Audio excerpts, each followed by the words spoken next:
This program features live coverage of an African safari and may include animal kills and carcasses. Viewer discretion is advised.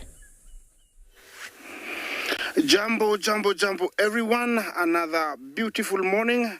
We're coming to you live from the Masai Mara, the Mara Triangle. My name is Isaac, and welcome to your live safari from the African wilderness.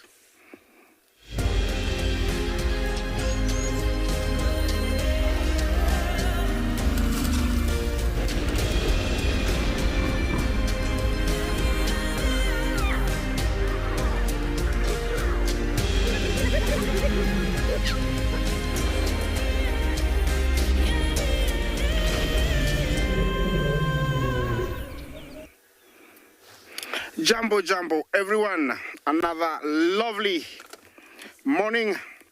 Welcome to your live safari. And to start, I have the tall one, giraffe, one of my favorite animals, busy having its breakfast. Looks like a female.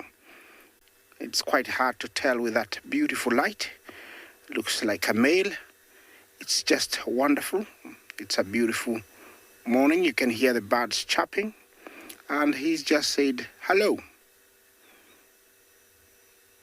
Remember, this is a live safari coming from Masai Mara. Talk to us on hashtag Wild Earth. Also, you can send in your kids' questions at kids@wildearth.tv. Also at FC. Our weather is quite good today, 16 degrees Celsius, just perfect to start a good morning. You can also send in questions through our website.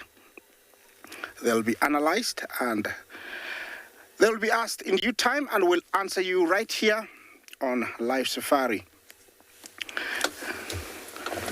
Jumbo, I'm Isaac, and on camera I have Bungay. Our mission today is to find the 3 big male lions that crossed the river about a week ago. And apart from that, we'll also be looking for, Jasidi. Hopefully, we'll be able to see him today. It's a wonderful morning, and I have a big journey of giraffe scattered in these plains. That is a male, definitely. And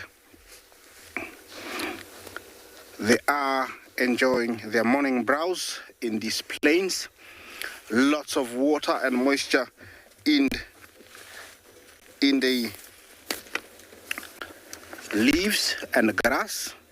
And so it's just perfect for them to take in as much as possible because, giraffes don't drink water. They don't depend on water unless they're forced, and so it is perfect.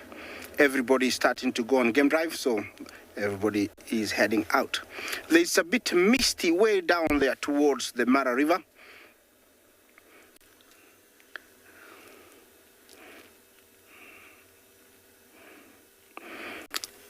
Linda Jumbo, thank you for your comment. This is gorgeous. Yes, indeed. It is beautiful indeed. Sometimes you lack words to put into this kind of picture. Yeah, these giraffes love this spot where I am. I always find them here. They never go for more than a week without coming back to this area. They are scattered around this spot. There is more than about 15, very spread out right now, and I think everybody is trying to find a bush of his or her own to browse on before the sun heats up, and so they can stand and chew their cud. Looks like that guy is being choosy. He's moving from one bush to the other. I think he's got lots of choices, and that's why he's moving quite a lot, sampling different bushes. There is another one there who is quite busy. You don't see any coloration in these giraffes. It's because of the sunlight, but they do have them. And this is the Maasai giraffe, one of the the 7 species of giraffe found in Africa, very common here in the Masai Mara. It is endangered.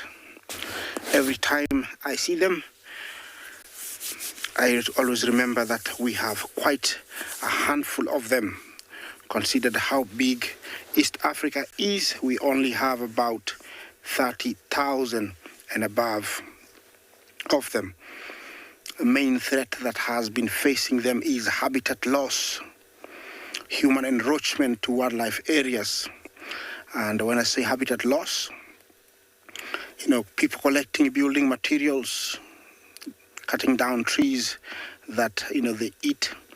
Also, cutting trees for charcoal, cooking purposes, is the main threat facing this beautiful animal. They are fighting a very strong fight because we are seeing a good number of them, a good number of young ones coming back. They are quite numerous in these parts of the Mara, and it's a very safe area for them. Somebody is having fun there. Tour à la balloon.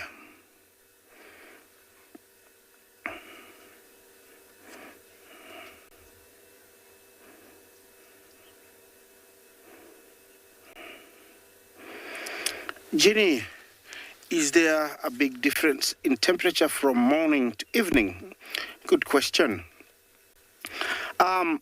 It raises about double, it doubles, almost doubles, because right now the weatherman says it's 16. By the time it's around 2 o'clock, it's going to be around 28. But by the time it's 5 o'clock, it's going to go back to 18. So it changes very fast, and being at the equator, explains all that. We don't lose, we don't lose many hours or minutes. Our time remains the same, and so by the time it really warms up, it's about time to start cooling down. So it doesn't really change much. Mind you, also, our weather pattern here is quite tricky and interesting, because you can wake up and have this kind of weather, then all of a sudden at around noon we have clouds, and there'll be rain at 2 o'clock, and then at 4 o'clock again, the sun is out. So we can have about 3 weather changes very close to equator. So it can change very fast, but it doesn't change, to extremes. It's just enough. Doesn't get really below 15 and doesn't go, above 32. So it's just perfect. Yeah, that's a beautiful scene there.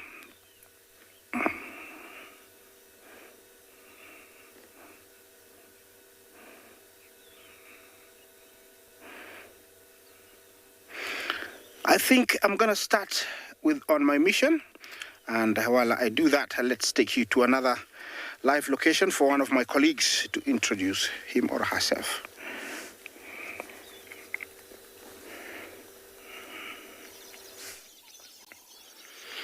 Dumela, hello and welcome to a wonderful and fantastic morning here in Tswalu Kalahari.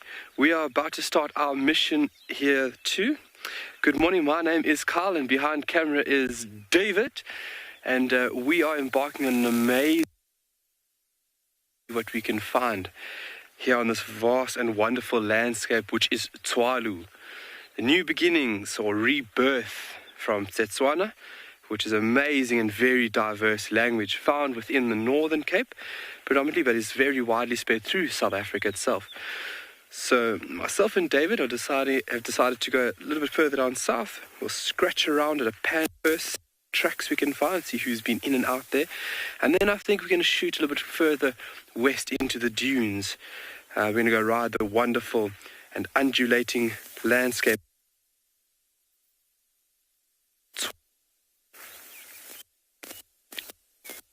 All the birds singing at the moment. There's a lot of tracks that have come in and out here as jackals, steenbok, duiker. And then what I'm really looking forward to is the insects. After these wonderful rains that we've received, 2 weeks, let's say, we've had some decent rains. And this is just allowing everything to be really, really pushing the limits of growth, busting at the seams, so to say. But the sun about to say good morning to us. Reaching those big, beautiful arms over the Coronaberg and pulling itself up and over. And it's getting earlier and earlier every morning. Sooner or later, guides will be waking up at 3 o'clock to make sure that they're ready to rumble for guest activity. And obviously, we'll be following that same line, ensuring that we have the most productive period in which to find animals.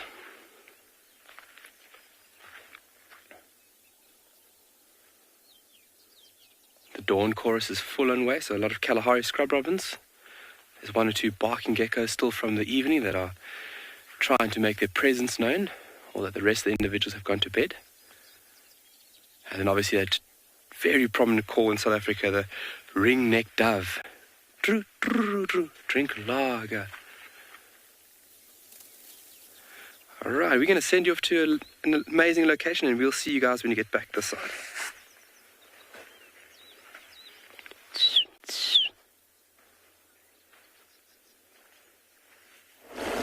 Good morning and welcome to and beyond Tswalu Kalahari Game Reserve. As you can see, we've come across a lioness who is currently staring at a poor little impala that is busy alarming at her. She's unfortunately lost her opportunity to hunt her.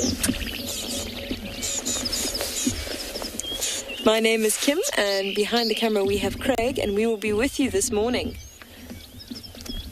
It's actually a beautiful, crisp morning here. Quite nice and cool. I can see that there's a bit of cloud cover. We were just driving along one of our main roads of the reserve, and we came across this lioness lying in the road.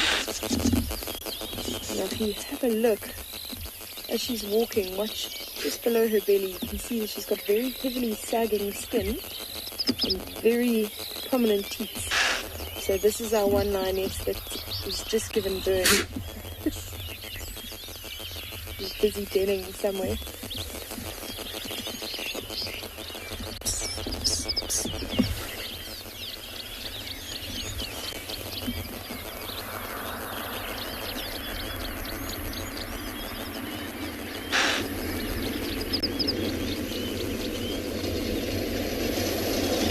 Slowly starting to get moving this morning. As I said, that impala has seen her, so she's certainly not hunting the impala. Seems like she's just found some sort of swing in the grass there. Anyway, can't say what this line is. You see where she gets going. Hopefully she's going to lead us to offered you perhaps a hunting opportunity with you. Oh, she's actually going after the impala. We're going to send you to another live location and we'll be back with you shortly.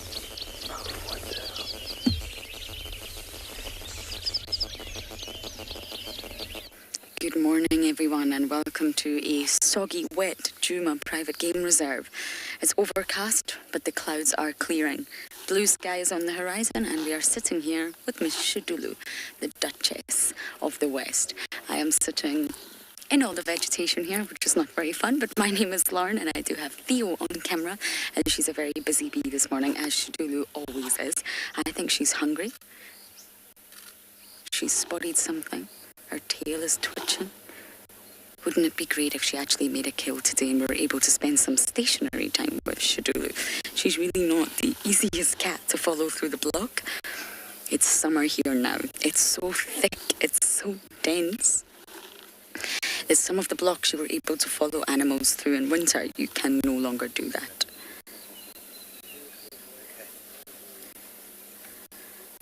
Now, when I say Tswalu, it means termite man in Shangaan. So we have Tswalu here sitting on a Tswalu. And we call her the Duchess of the West because her territory is mainly to the west of us. She only pushes into Djuma from the western side. But of late, she's been pushing further and further in. Now, it is believed that she doesn't have any cubs anymore, which is terribly sad, I know. But I imagine we'll see Tswalu mating again, and she'll get ready to have her next litter.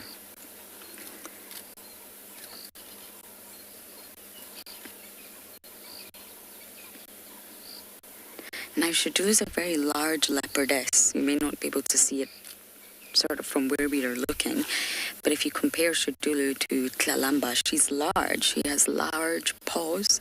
She's tall. She's a really big leopardess, especially compared to sort of Tandy's lineage.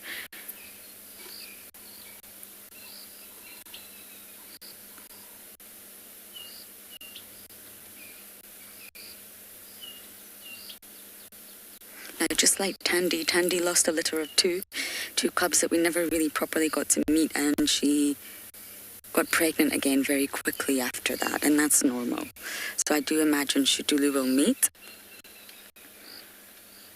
Her main options here are most likely Mulwati and Hukumuri. Just like the last time, if she mates with Hook, she'll probably spend a lot more time in the west, which is not great for us. But if she mates with Mulwati, she may spend a lot more time on Djuma, which of course is good for us. Oh, here we go. Good morning, Duchess.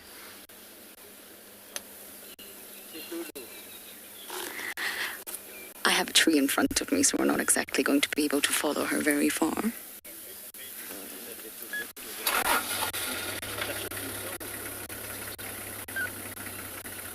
But hopefully she will head to quarantine and we'll be able to catch up with her very soon.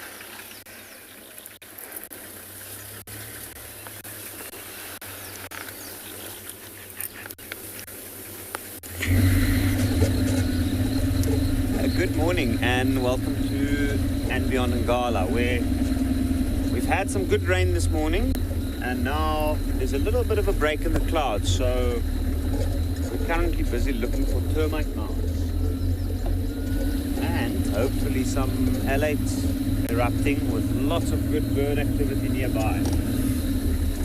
I'm Yapi, and behind the camera we've got Sebastian, and we thought that we'd take a drive along the bank of the Timbavati riverbed this morning.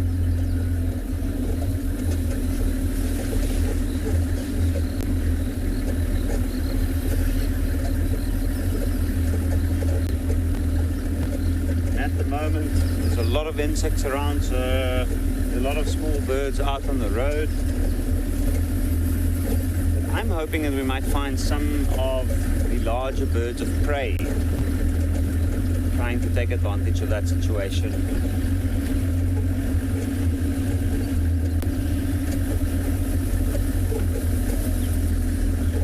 And then of course, if we do come across any signs of lion or leopard or any other large mammals in this area, we'll gladly take that as well.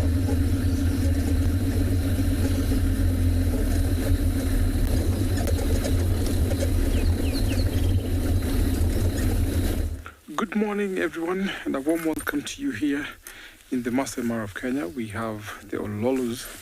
My name is Tim, and behind camera we have Big James. This is the spot where we last saw them yesterday morning. But the elephant pool that was close to them actually came and dispersed them. So later on in the night they regrouped, and I can see they are staring at something, but I'm not quite sure.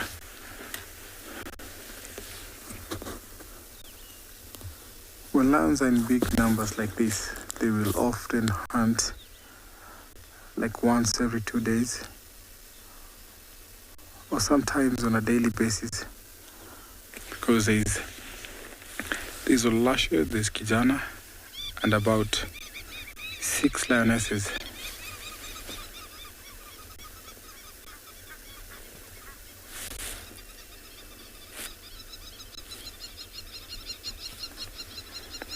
So I'm happy that these lionesses are all regrouping back together, and I hope soon the entire pride will come together, because it consists of about 17.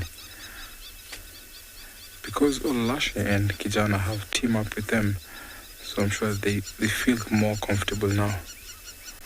And soon, we haven't seen them 6 together in a very long time. We've always seen them in 2s, in 3s, and sometimes 1. So that's a good indication that they're slowly coming back together.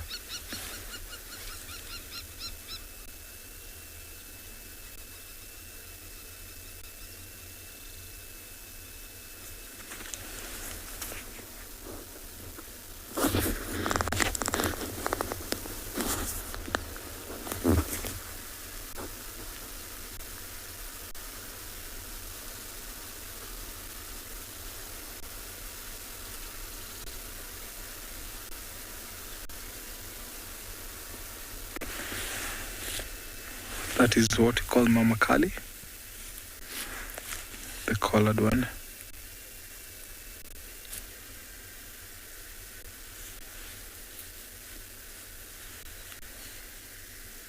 So when he got here, Kijana was here, and he walked into the long grass. Probably time for rest. Maybe they had a very long night.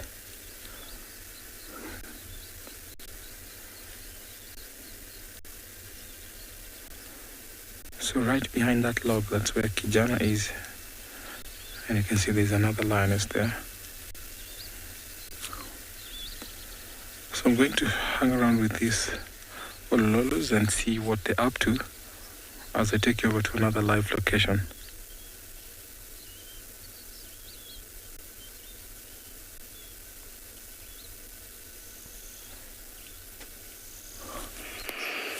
Well, from lions to buffalo, Cape buffalo I have here, and there is one with an oxpecker, looks like a yellow-billed oxpecker.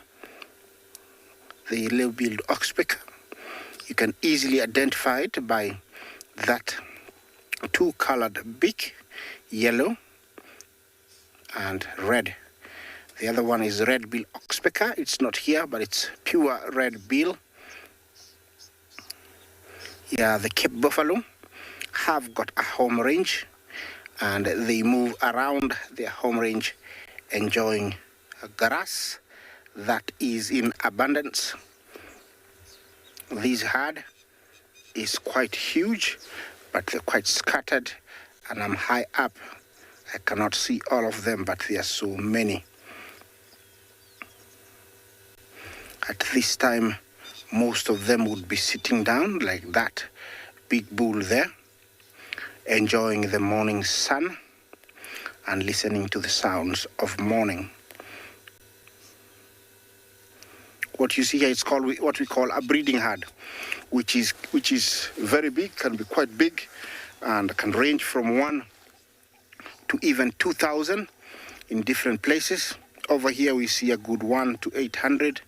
If you want to see huge herds of buffalo, you can go to Tswalu Game Reserve in Tanzania. There I have seen, more than 2,000 in one big herd, and they are not threatened. Here looks like they're chewing their cud, very much like cows, while looking at me as I talk about them. This is an animal that's a pure grazer, and after filling its large intestines, it will relax to regurgitate and chew its cud, like making sure that everything that it has taken down is properly utilized. Anywhere there is grass in Africa, you'll find this huge grazer, from sub-Saharan Africa all the way to southern Africa. And they can be very, very heavy, up to 900 kilos. Not intimidated by many predators. Their main predator is lion, but whilst there is other small game, they are very, very safe. Very dangerous. They have been known to cause most injuries in lions. That guy looks very sleepy. Look at that. Or maybe he got injured. Yeah, the oxpeckers, he really welcoming them. I think he lost one eye, looks like it. The oxpeckers play a very big role. There is those parts of many animals that they cannot reach, like the tongue cannot reach the ear, the horns, and they have ectoparasites, like, pepper ticks, blood-sucking ticks, and other bacterial that affects the skin. These birds play a big role in making sure that they read them before they spread disease, and that's why they're very welcome. It's a mutualism, kind of symbiosis. That guy definitely, I think he lost his eye. I thought he was winking at me. Interesting tongue. Looks like he's enjoying the morning. Well, I'll leave him to enjoy the morning, and I'll find something else.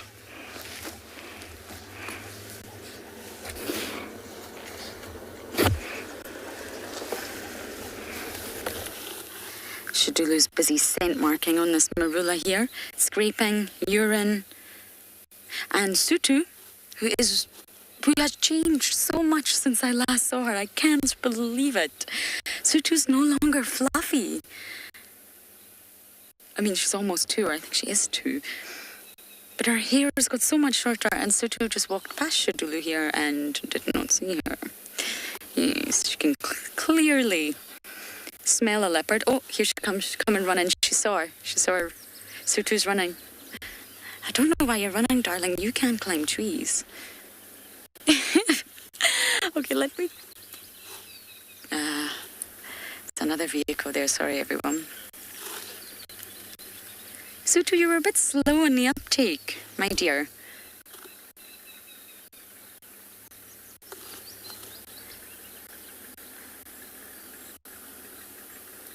I think I'm just going to reposition slightly so that we can see Shadulu, and...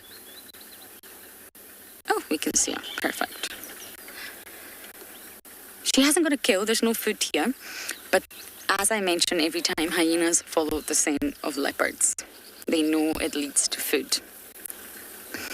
Every single time. So she didn't catch the smell of a kill here. She caught the smell of Shadulu herself. I can't believe how different Sutu looks.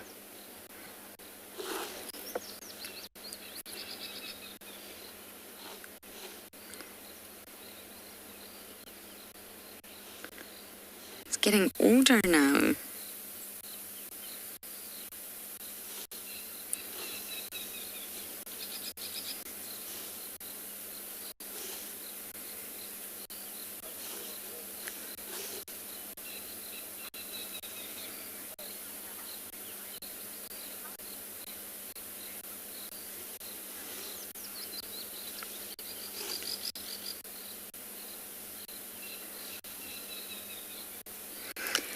Random stuff I like.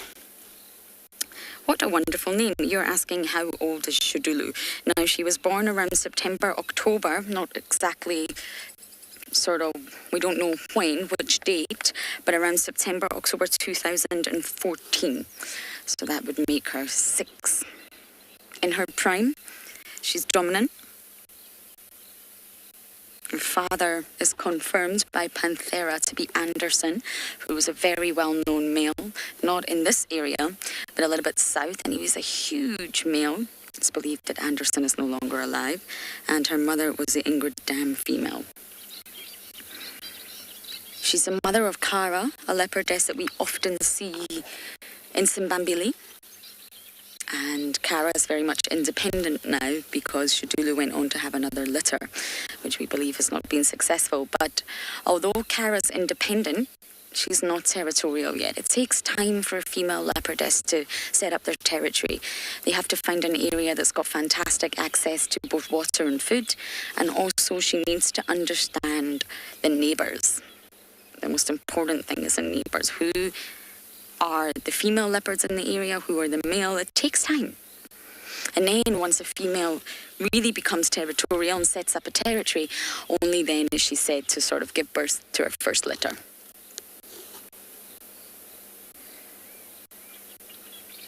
Shudulu, out of all the females here, I feel is the one that loves to just rest in the trees. She hops from tree to tree to tree, termite mound to termite mound.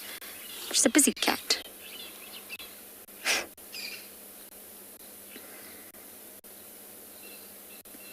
Oh, here we go. That branch wasn't good enough. We want to go higher.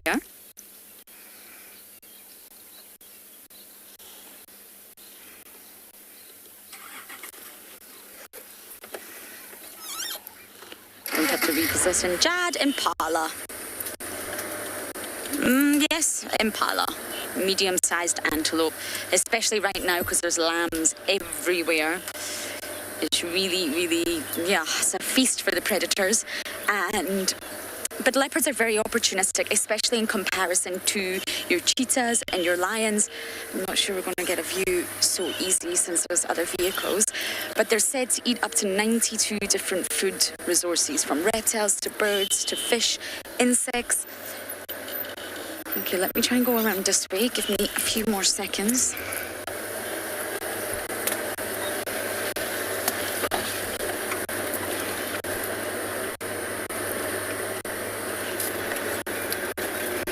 Okay, let's just see if we can give one last view of Shudulu here. It will not be the best, but there she goes. She's up on this branch. So as we sit and admire our Duchess, we are going to send you across to Trishala for a beautiful silent segment.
come back. So we've lost that lioness. She went up, almost roughly up to our right. She's probably denning there. As we were leaving, we came across this beautiful sighting of 4 different rhino. There's quite a significant size difference amongst them. If you have a look at the one on the far left is quite small, actually fairly similar size to the one closest to us. And then right in the middle of those 3 you see a tiny calf and then a fully grown rhino at the back. So it's a mother and a calf. The ones off to the right, and then these other 2 are two little sub-adult rhinos. So what's happened is that they've actually been separated from their mothers. Their mothers most likely have just given birth to new calves, and once the rhino will give birth to a new calf, she'll actually chase her old calf away. And they have to be independent from that point. Now you can imagine they still feel quite young and vulnerable. This often happens when they're about 2.5 to 3 years old. And so these 2 are around that age. So they've been chased away by their mothers and they've bonded together for added security. And they've actually joined on to this female here just for that added protection.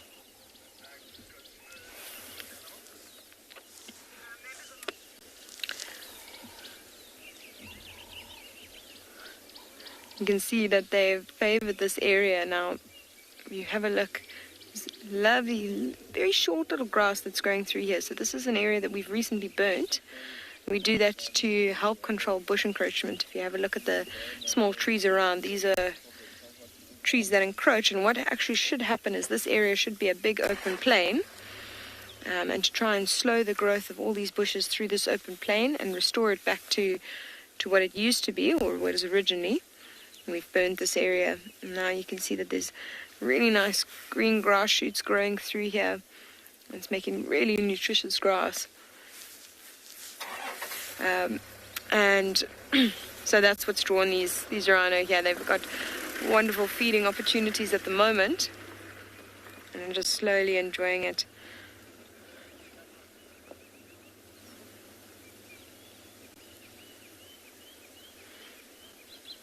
You can see how close that calf stays to its mother. It's always quite interesting with rhino calves in particular. You don't see them venturing too far away from their mothers. They often like to stay right close, and I think it's got something to do with the eyesight. You know, they've got quite poor eyesight, and I think that leads them to be a little bit vulnerable. You know, you'll see with other young animals, they do tend to venture a little bit further away from their mothers, including young giraffe. You can actually see them stay sometimes 100 meters away from the mother, even from a very young age. And if we're looking at the size of this young rhino, the back is already quite a bit higher than the bottom of the mother's belly. So when they're about the same height as the bottom of the mother's belly, you can say they're about 3 months or younger.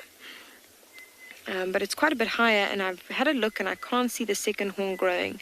So the second horn will start growing at about 1 year old. So this rhino is definitely younger than 1 year, older than 3 months, quite a bit older. So I would say maybe 5 or 6 months old. So still quite a young rhino calf. But certainly it's already started to feed on grass. You know, that also happens from about 3 months. Jiga, we are very lucky here at and Beyond Phinda in that we have got an incredibly low rhino poaching rate. If you have a look at all these rhinos, you can see all of them have been dehorned. Some of their horns are starting to grow back, but we do continually dehorn all our rhino. And as a result, we have extremely low poaching on the reserve. We've also got a fantastic anti-poaching team that do a phenomenal job here. And that combined with the fact that we have a very good relationship with our local communities. And we've got 5 local communities that we do work with continually through our foundation called Africa Foundation. And so our whole belief in our business model is that if local communities benefit by having conservation near them, then their interests will reflect your own. So they will also look after the reserve. And what has happened is that if they hear of any poaching or planned poaching activity, or if they see anyone suspicious, they actually let us know, and we can set up a sting operation and catch the guys before they're even on the reserve. So all of these combined, we are very lucky in that we don't really have to worry too much about rhino poaching. Of course, it's always a threat, but it is something, it's quite a privilege that we have here, is that we are able to show rhinos on TV without too much worry from our side. And we also, it's quite nice from, as a guide's point of view, to be able to sit and watch these rhinos and not worry about, what their future holds or what's going to happen to them next full moon. We can just sit and appreciate our beautiful animals and know that they are quite well protected here. But it's lovely to hear our viewers, concerned about the sort of turmoil that our rhino population is facing on a whole. And it is certainly something that we need to always be conscious of as conservationists.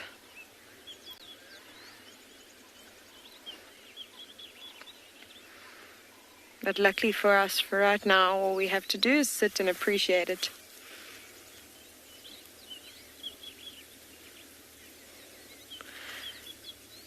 Rhino, through honk sneezes, I have heard them do sort of a huffing call when they're a bit distressed, and the young rhinos also do sort of a whine. So a honk sneeze, I suppose one could describe the call like that. It is something similar, but it's more exhale that maybe sounds sort of similar to a sneeze, but there is certainly a vocalization of that nature that they do. And it's often, when they are distressed, you'll see when female rhino feel that perhaps another rhino or a male rhino is too close to her and her calf, she'll sort of do that whiny and then that sort of exhalation. And then also a young calf, if it suddenly realizes it's a bit too far away from its mother, or it gets quite curious and decides it's actually quite nervous, which happened to us yesterday, got quite curious about the vehicle and then decided it didn't like us, then sort of gave one of those exact calls and then did a little bit of a runaway, which is often very sweet to see. So that is sort of the vocalization that they do. Otherwise, they're pretty silent animals. You can hear the sounds that you come to expect from a rhino. It's just more them walking through these low-lying bushes, just that scraping. And then if you're very lucky and you're close enough, you can sometimes hear them chewing.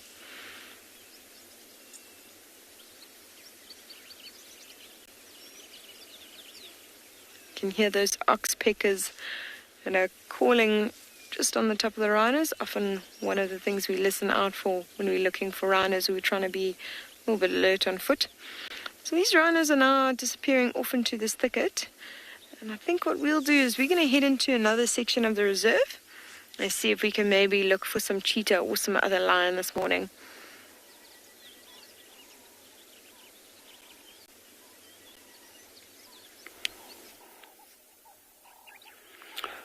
Welcome back.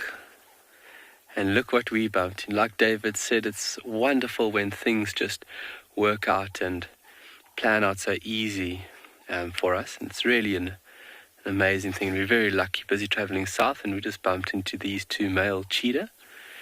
And at the moment, they are flat cats. Some wattled starlings going across there. So these guys are flat cats. These are the two dominant males within this area. Oh, good morning.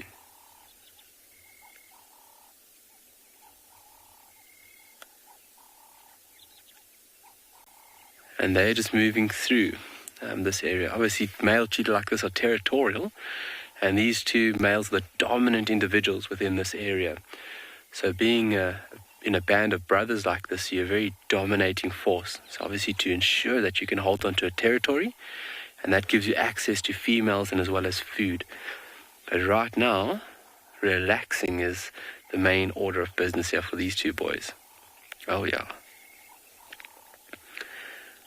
So cheetah is sleeping like that. It shows you that these two boys are very relaxed, because you'll hardly ever find cheetah putting their heads down like it, because of the high risk that it possesses. Obviously something sneaking up on them is a very dangerous thing. So vigilance is very important for cheetah. Obviously they are subject to a lot of negative impact from larger carnivores such as a hyena and prides of lions. So these guys are feeling very relaxed right now and have taken their time, and they have the luxury obviously just to remain like that. So what we're hoping for is something stumbles in here and they get a boost of energy and do something. But if they don't, that's okay.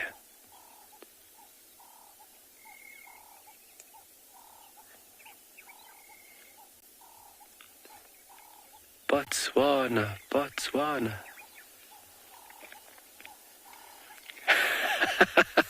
Woodstock, do animals get bored? Maybe. I would think so. Maybe they do get bored. I don't think it's really boredom, but I think it's just taking the opportunity when you do have it, like these two boys over here, when you can relax and conserve on energy. I think they do. I don't think it's a form of boredom like we experience boredom. I've never experienced it. If anybody's experienced an animal having boredom, let us know. Drop us a message there. But I think it's just having the luxury of saying, okay, I don't have to do much now. Let me take it easy. Because if you had to fight every day for your own food, your own resources, when you do have the time to sit still or lay down like these two male cheetah here, you're definitely going to take the opportunity and relax to the max, so to say. But I'm not really sure if animals experience boredom. What do you think, David? I think yes. David thinks yes. David thinks animals experience boredom. In dogs, I guess dogs get bored and they can nag you to go out and play, or they bring the ball to you. Experience that with our dog Luna. But these animals, I don't know. There's a lot of factors every day they have to deal with there. So constantly being on alert, constantly having to strive for survival. Because if you think about these animals, every day is a fight for survival. If you do not capture something, or you don't move enough, that's tickets.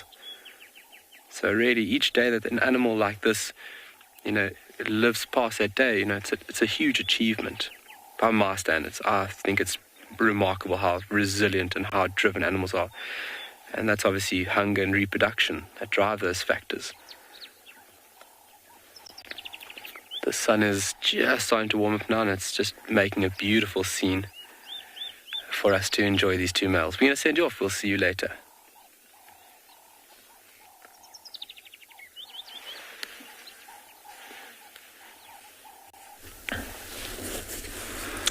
Welcome back to the Mara. Our lions are beginning to be active. I can see some of the lionesses up mobile. So she just left her spot and then went to a latrine. So Kijana has woken up.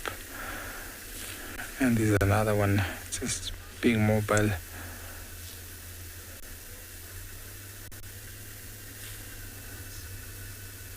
I can see Mama Kali just watching around. You can see that one also. She's picked a perfect spot for a latrine.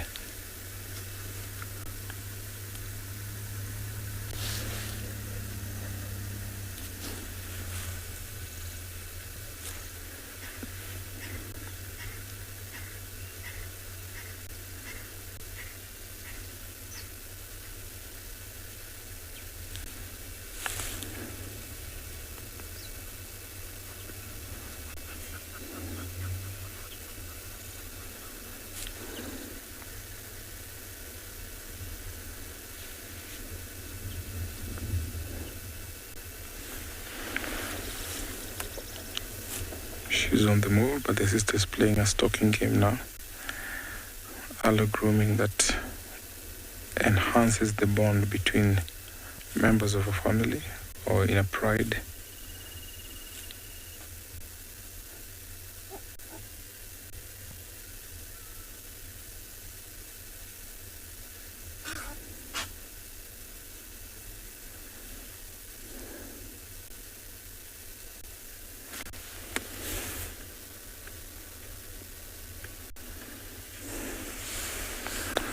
Prepaid, how are the different pride names?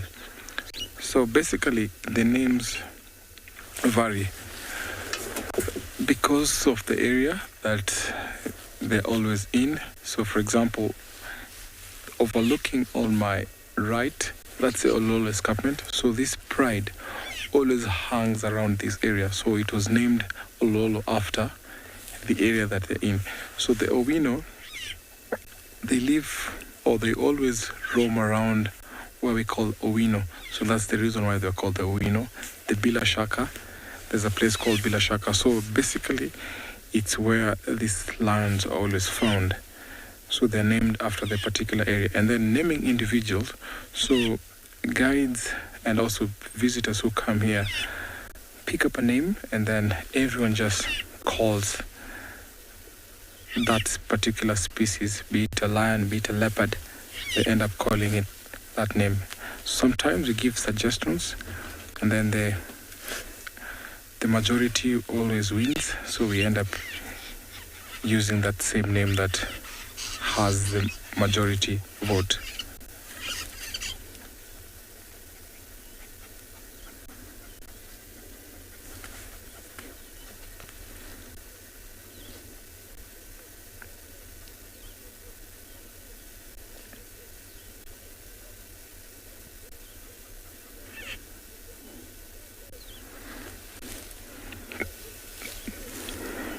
With all the lionesses regrouping in this manner, we promise that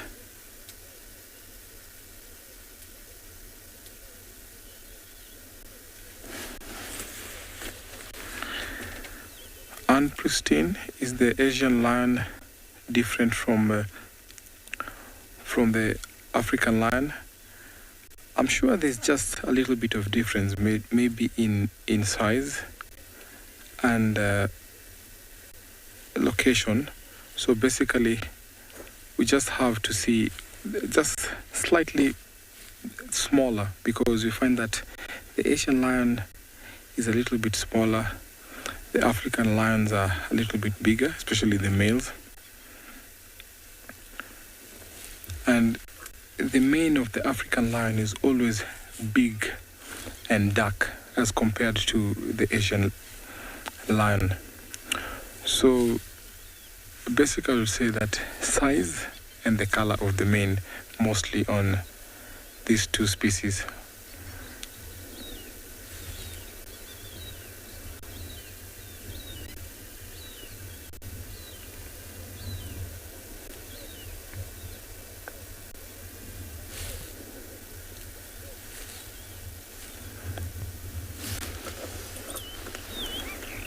I can see some zebras over to where they're looking at, but it's a long distance away.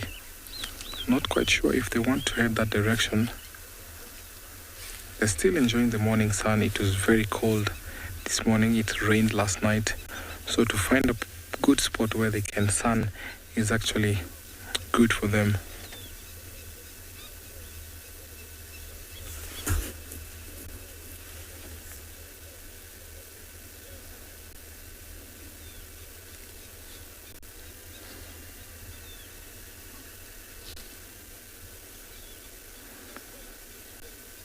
See every lion looking at different direction, trying to check if there's prey.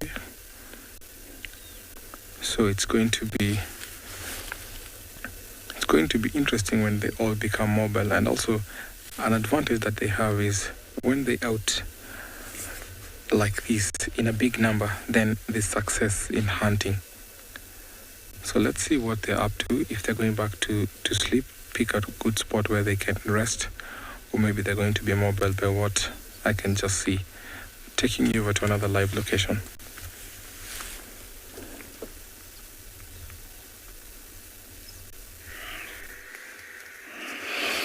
Well, from lions to hippopotamus. And my hippopotamus is trying to hide in plain sight behind that tuft of grass. He's been standing there. I think he thinks I cannot see him. But I do see him. Where he is perfect for him to be, because there is water. I'm sure there is some, little puddles that he can hide if he wants to. But looks like he's headed back to the river, and he wasn't very sure, or he is not very sure of my presence, and so he has decided to stop and wait it out. And I'm sure he might outwait me because he's got all the time. Yeah, it's the hippopotamus you see here. It's not the only kind we have in Africa. We have the pygmy hippopotamus that is found in West Africa. I'm not sure exactly which country, but it's a very smaller version of this guy. Only weighs about maybe 300 kilos, very small and very funny, very interesting. The first time I saw one was in an orphanage in our capital city in Nairobi, and you cannot believe the stare I gave it because they were feeding it, those food human feeds animals, cabbage, lettuce, carrots, and it was so close to me I had to stop there for about half an hour and really have a good observation. It's very small. The skin is very, very smooth. I didn't touch it though, but it looks so. And the canines that these guys have were much, much smaller. And it was nice to see it, but it was very interesting version of this guy. Didn't look very aggressive, that's like these guys. So we do have another different type of hippo in Africa called the pygmy hippopotamus, and it's found in West Africa. This is the sort of behavior they portray, hippos. When they hear movements, they'll just stay still, and then at the last minute, they'll just pounce or just, surprise you. And usually that's how they get many, many people. You can tell his skin is already drying up because the sun is getting too hot for him, but he's gonna go towards the water. Here, they don't have to go very far. There is grass everywhere, so they don't have to go very far.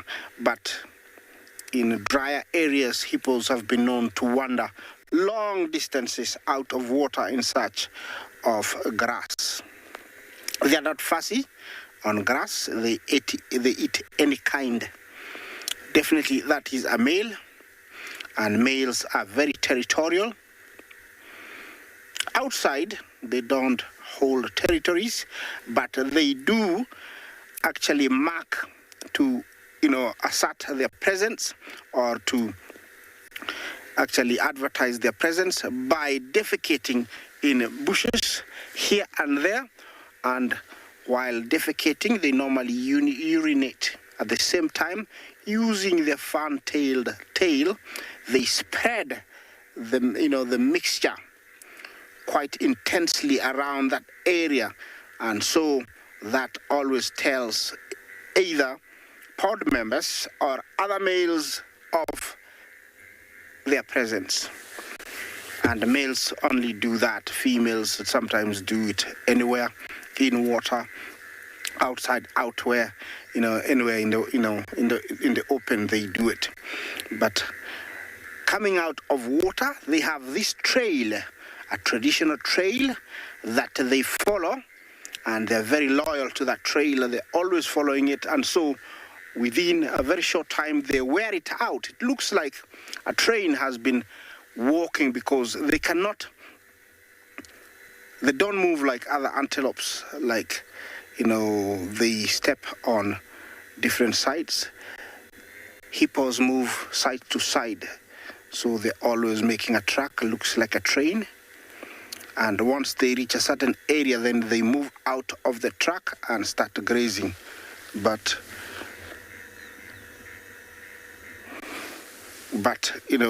out there, they don't really fight for territories until they go back to the river. Definitely this guy is listening. He might look very big, very slow, but hippos are very, very, very fast. It's one of those animals I don't want to meet on foot. In Africa, they can appear anywhere. As long as there is water that's flowing, a hippo is one of those animals you can wake up and you have one in a pool that you always go to either fetch water or have a bath. It looks like he's irritated by that oxpecker and he's getting more of them. Sometimes they can be a nuisance because if there is a wound, while trying to get rid of those maggots that have laid eggs, they actually start sucking blood and making the wound larger. So they can be negative and positive to the hippo. You can tell it's very soggy and swampy there. I'm sure he's trying to find a spot where he can lie and those birds can fly away.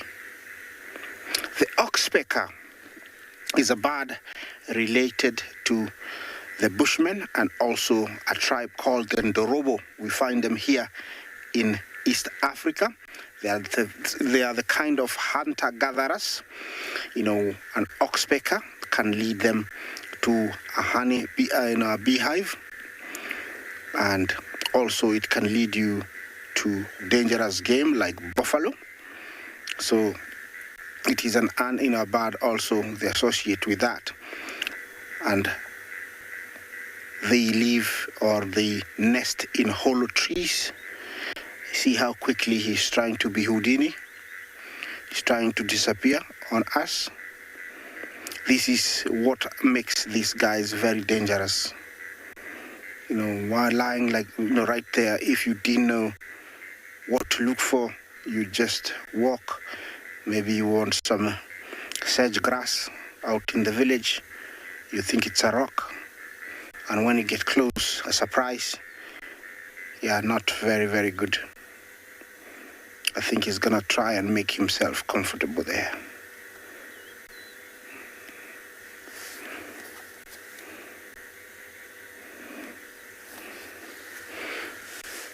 Live. Can hippos go to the ocean? Well, I'm sure they can, but they cannot go deep.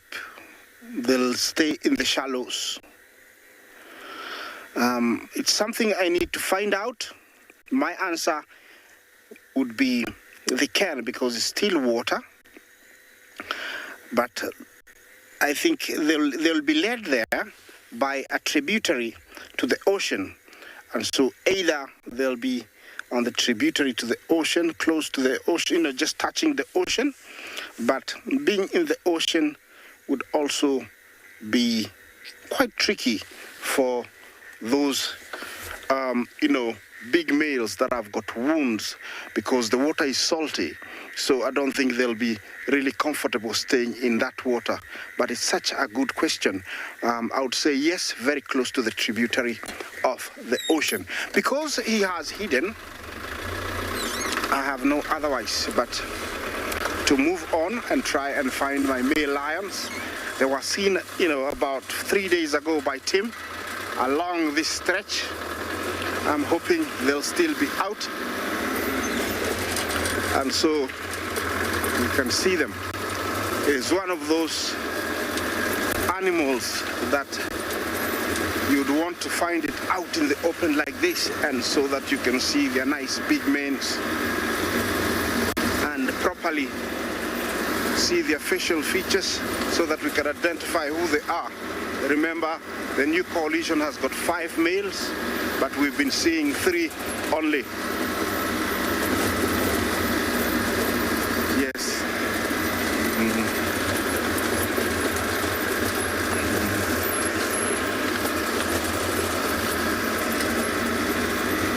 Well, it's warming up. It's a wonderful morning.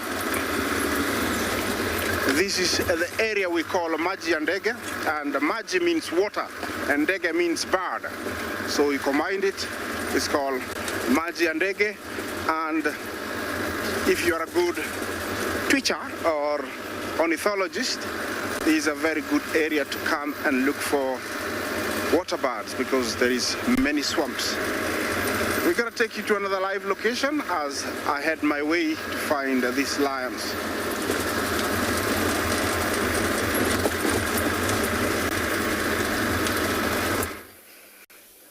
It's also warming up quite nicely here in the sands. Well, we've got some blue sky ahead of us. Shadulu's fast asleep.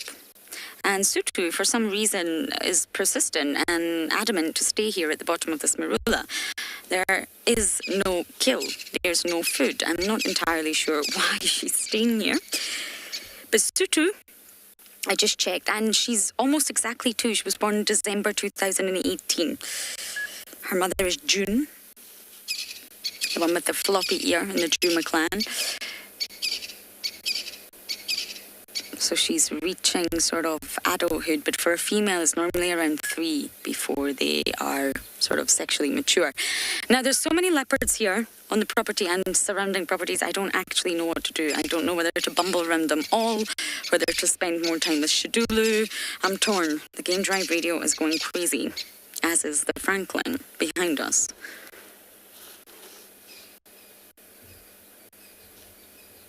Sutu, darling, there's nothing here for you. I think maybe you should follow the doggies. The doggies we had last night at the very end of drive was the Pungwe pack. And of course they were up bright and early and crossed into the West Arathusa before any of the vehicles went out. But wouldn't it be nice if Shadulu bumped into Tangana?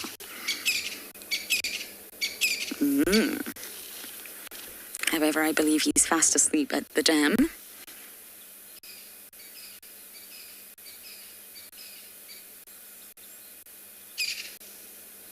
Everybody's fast asleep.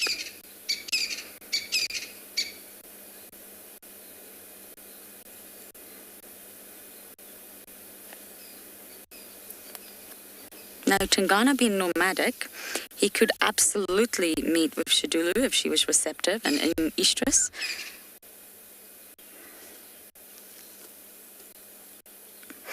Brandon, you're seeing 2 enemies napping together. It appears that way. Are they really enemies? I'm not sure. They are very familiar with one another. I think the hyenas absolutely love the leopards. But that feeling is not mutual. But yes, 2 enemies napping together for absolutely no reason because there's no carcass.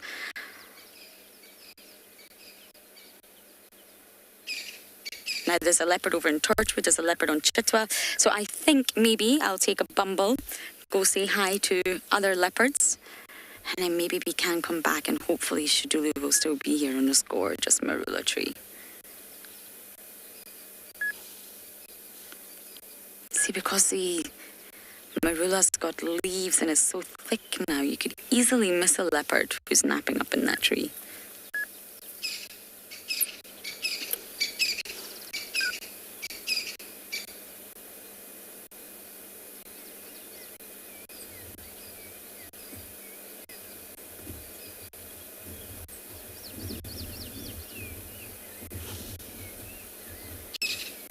She's just gorgeous, but there doesn't appear to be any suckle marks. We know that a hyena, June, Sutu's mother, did take one of her cubs, which was very sad. It was a sighting with Tristan, and it's also believed that there was another one that didn't make it. I know it's really, really sad, but it's actually quite common in the animal kingdom for cubs not to make it. And the mothers will just go on to have another litter.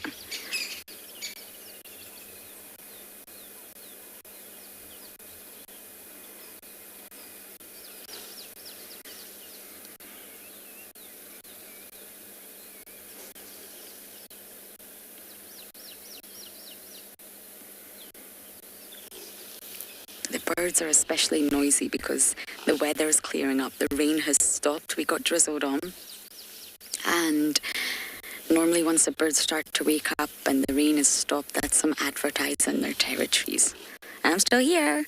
I made it through the night. This is still my territory. Don't go thinking otherwise. I can hear the woodlands kingfishers everywhere, but I haven't spotted one yet. I haven't got my first one on camera. I think Trishala was the winner of that competition.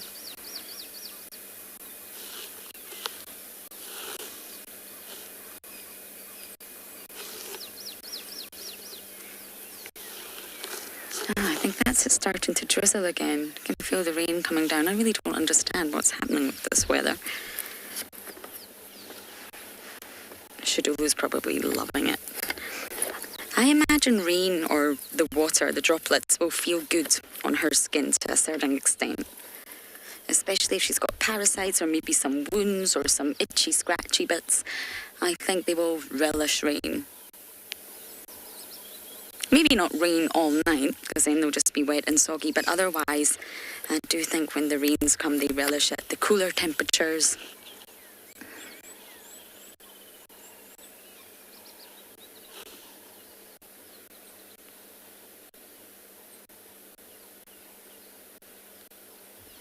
Somebody's extremely sleepy.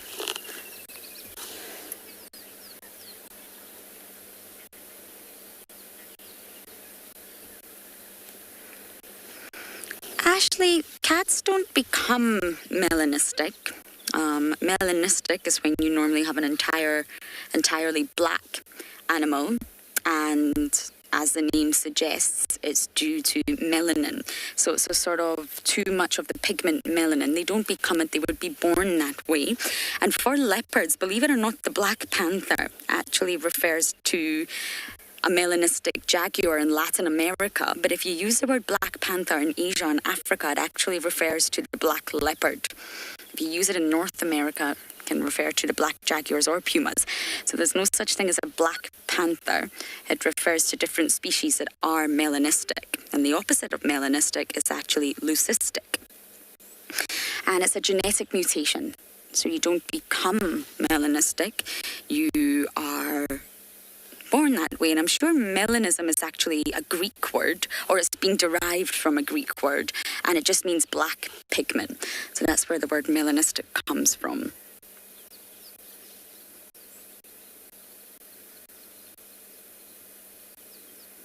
So you get melanistic leucistic, which is a lack of pigment, and then you get, well, you can be an albino, which is absolutely no pigment whatsoever.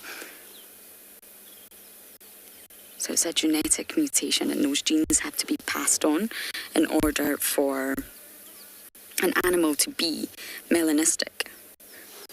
And you can find black leopards in many places, even in Ethiopia.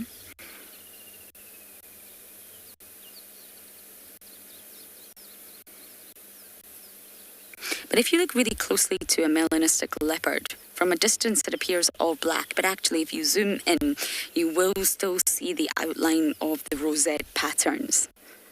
It's just the rest of the coat is entirely black.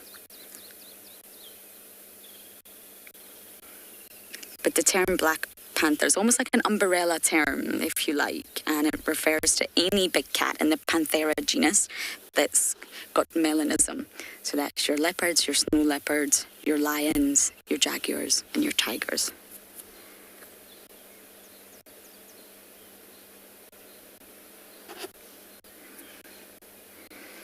But I believe the highest area where you can find black leopards is in Asia. It's not Africa. It's not even the jaguars in South America, but I think Asia has the highest population of black leopards, melanistic leopards. But leopards like Shadulu here will still recognize a melanistic leopard as a leopard, and that's of course not through vision, it's through chemical cues. It will still know that it's a leopard even though it looks entirely black.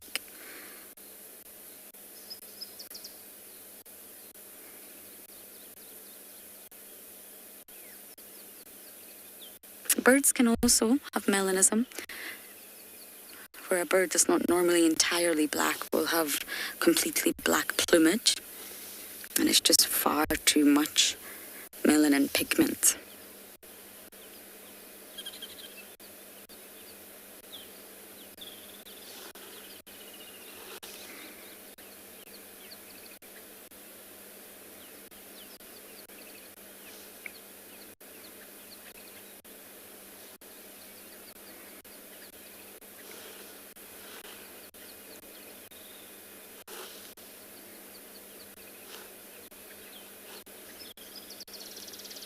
Extremely peaceful watching Shadulu sleep. I need to be careful I don't fall asleep myself.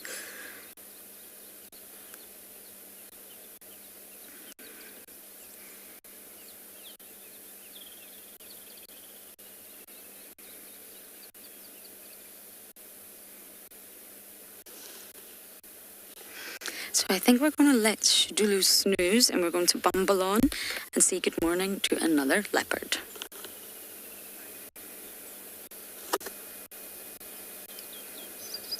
Okay, so you're staying with us, apparently. So we're not going to leave Shidulu right now. I take back my words.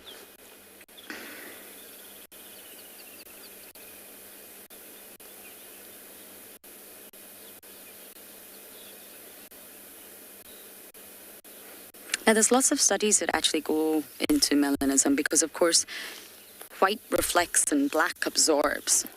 So a species like leopard here, like Shidulu, the coat is not entirely black. So how would it affect a species?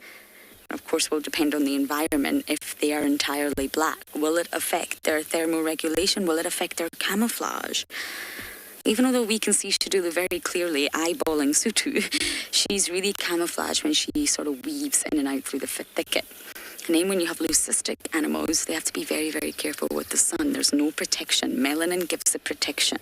So you do find a lot of leucistic animals, but albinos are said not to survive too much. I don't know why else. I had an albino rabbit when I was younger, a Californian buck. No pigment in the eye, no pigment in the hair, no pigment in the skin. So we had to really look after him in the sun, although in Scotland, to be fair, there's not much sun. But whenever the sun did make an appearance, we had to be really careful because he had no protection, no melanin at all. Whereas with leucistic, there's still some.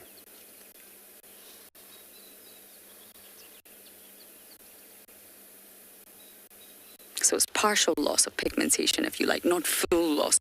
Being an albino is full loss of pigmentation.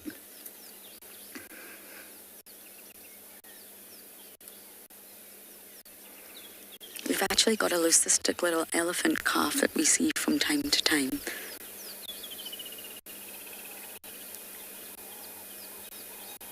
It will probably still have to be very careful in an environment like this.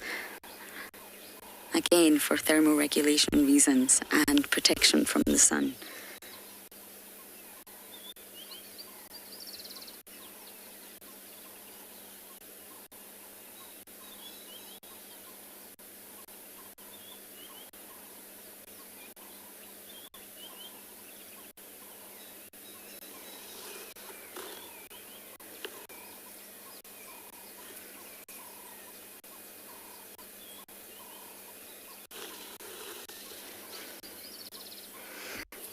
So we really are going to bumble on now, but we're sending you across to the beautiful Tswalu for another beautiful silent segment.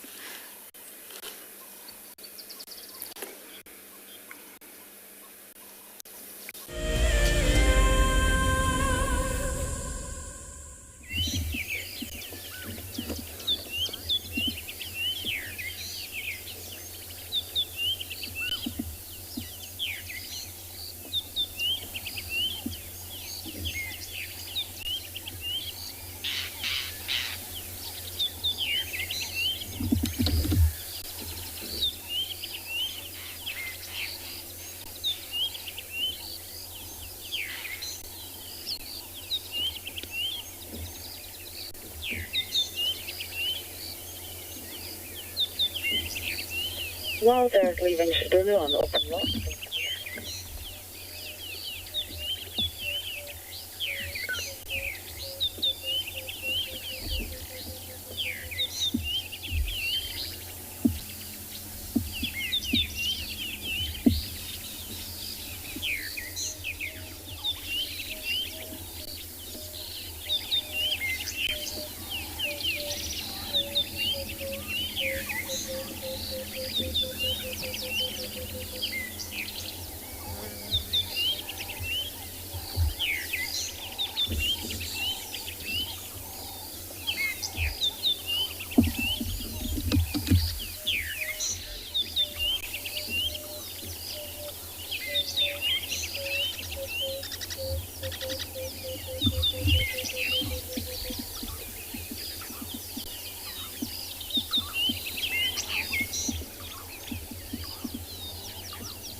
Welcome back to and beyond Phinda.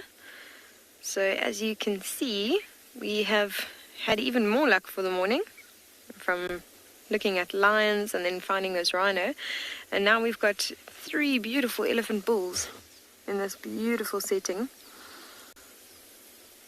And what's lovely to see is that this one without the tusks right in front is busy playing with the water and is giving us quite a show. Look at that. You see as you watch his tip of his trunk, he's very gently, it seems like he's trying to get the very tip of the water. And he's throwing that mud right over himself. Oh, the reason he's doing this is you can actually see, as we're watching, you can see the sun starting to come out from behind the clouds. I can literally feel the change in temperature in the last 10 or 15 minutes. Starting to heat up a little bit. And this elephant is now throwing some mud over himself to cool himself down.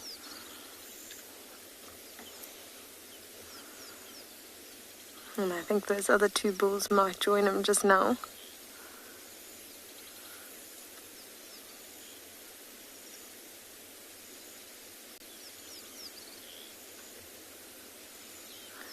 Just listen to that. You can actually hear him suck up some of that mud.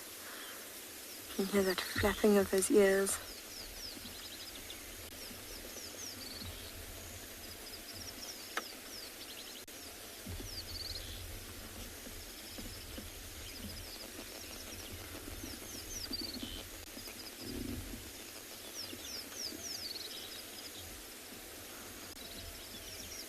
I have to agree with, or quote Timothy right now, and just say that any day that you see an elephant is a good day. Especially elephant around water, they're always so interesting to watch. You can see those 2 standing next to each other. Some quite significant differences that we can note. See the one on the right, how much smaller the trunk is in terms of thickness. And also just in size, it's a little bit smaller. And if we have a look at the body, you can see that the skin's a bit more tight around the belly. It's not hanging as loosely. Didn't have such prominent indentations in the forehead as the one on the left. So it's quite a bit younger, possibly around 20, 25. Actually a bit older than 20, I'd say maybe 25. And the one on the left is an older bull, maybe 35, 40. Could even be a bit older than that.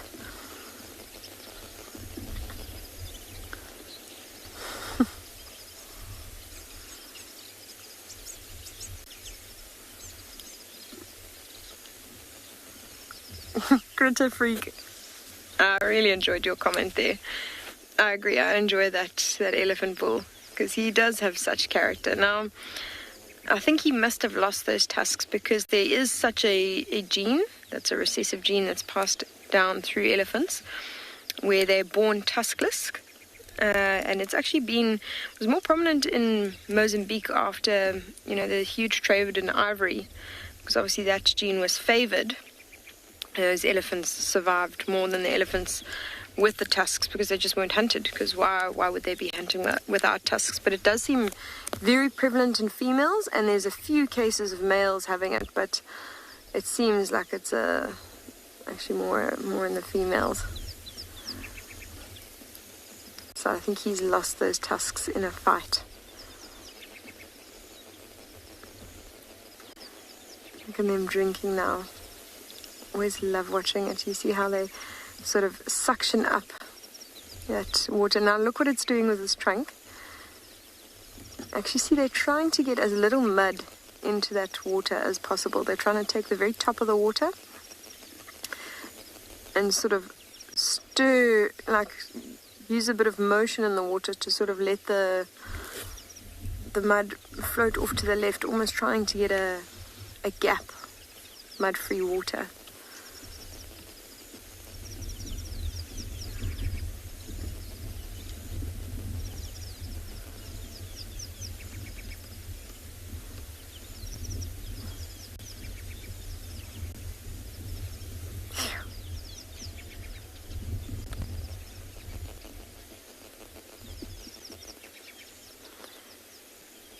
Jason, thank you for your question. And it's actually a tie between rhino skin and elephant skin and hippo skin, if you can believe it. They all at their thickest part have about 2 inches. So that's the thickest possible skin that we find in a terrestrial mammal. And it's a 3-way tie. So I think, on different parts of the animals, they'll have different thicknesses. But yeah, at the thickest part, they'll have about 2 inches. And you can see that there's some really thick segments of skin around these elephants. Often why you find very few ticks on elephants, and you never see oxpeckers. They're not one of the animals that actually allow oxpeckers onto them, so you won't find oxpeckers on elephants, partly because there's very few ticks that will go onto them, and the ones that do are not elephants won't allow the oxpeckers to actually settle down. They'll flap their heads and move around so the oxpeckers can't get a good perch, and they've learned over time to not even bother with elephants.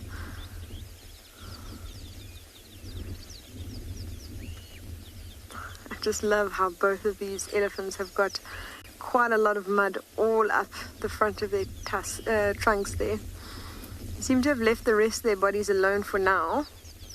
There's not a huge amount of mud there. I think there's so much going on around them. There's this lovely luscious grass, lots of little bushes that they're feeding on. I don't think they're in any hurry. So they might still do a little bit more mud wallowing a little bit later. Oh, look at that one on the right. It's giving itself a good scratch using that fever tree. You can see one of the softer parts of the elephant is that ear, and it seems to have got an itch sort of on its ear or on the side of its face.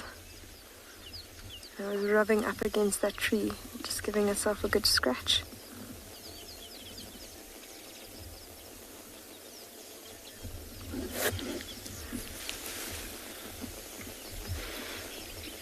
I feel like this image right now is one of those ones you find on sort of an Amarula bottle or something. Just these elephant bulls walking towards you in this beautiful open plain with this prominent fever tree and a little watering hole next to it.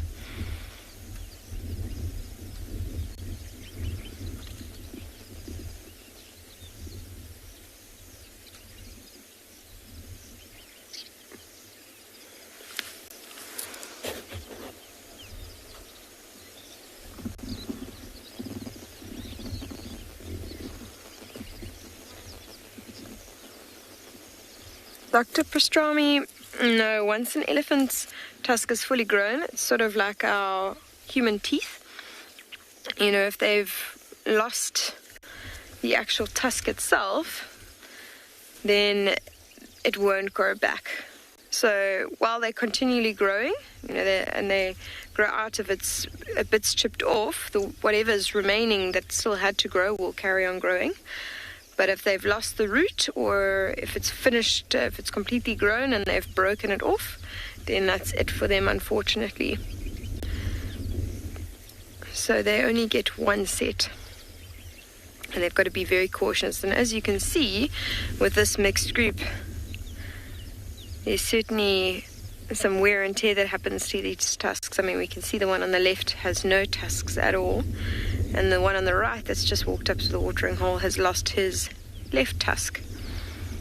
So he will only have one tusk for the rest of his life, assuming nothing happens to that one. Which is a pity, because actually if we have a look at that tusk, it's really impressive in terms of its size. He's got actually a massive tusk, so it's very sad to see that he's lost one of them. It's quite a genetic thing, the size of tusks. I hope you all heard that. I'm actually going to be quiet for a little while because we might hear it again, that mud splashing onto the back of his skin.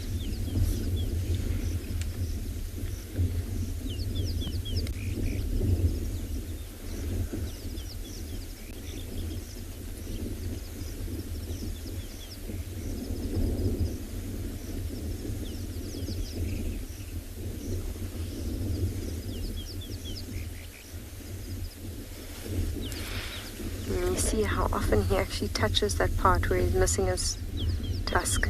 It's sort of like when you lose a tooth, and you often put your tongue on that spot and feel that little gap. Very similar for elephants. You often see them put their trunk in that little gap as if to feel where their tusk was.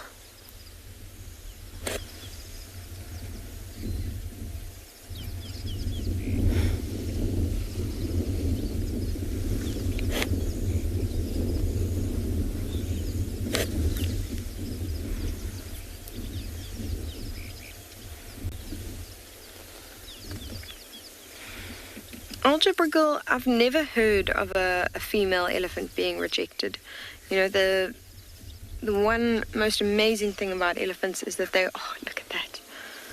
Just as I was talking about their social structure, they go and show how affectionate they can be, even these young bulls, or older bulls actually.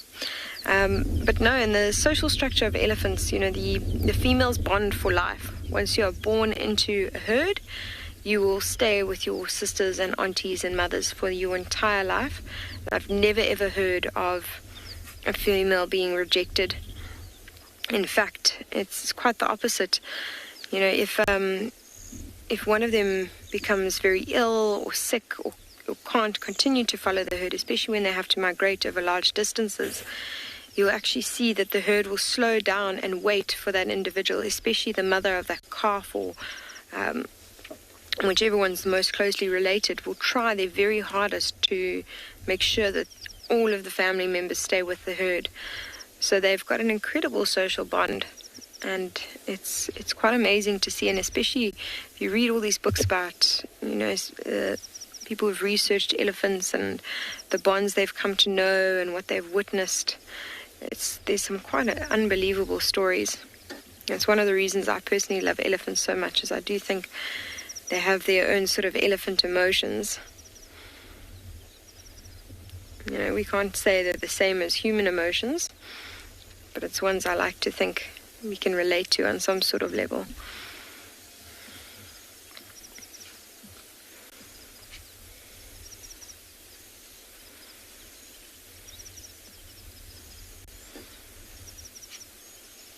I hope you're all enjoying this as much as I am, because this is one of those scenes that sort of take your breath away.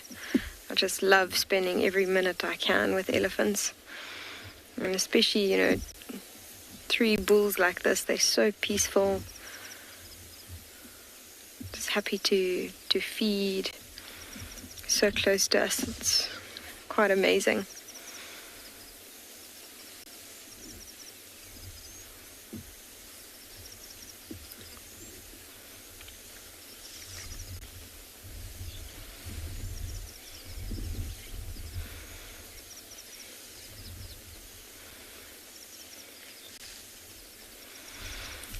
So you're going to have to give these elephants a little bit more space just now.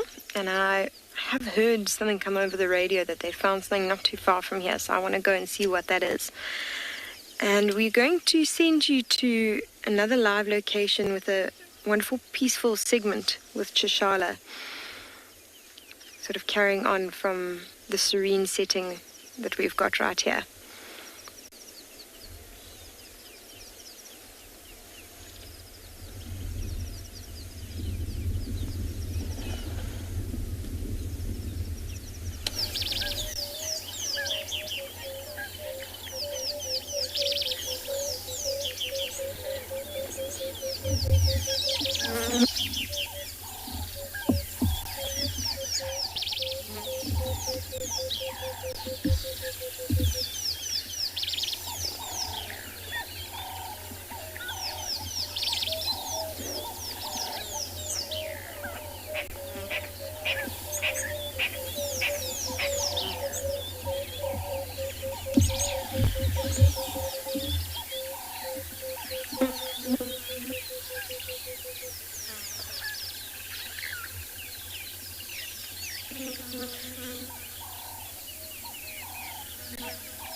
Welcome back to the mother.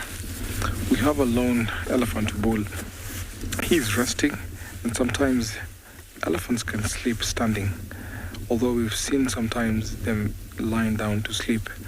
So when they pick up spot like this, the sun is not too hot for him, so I would say he can be resting, and sometimes they can be sleeping.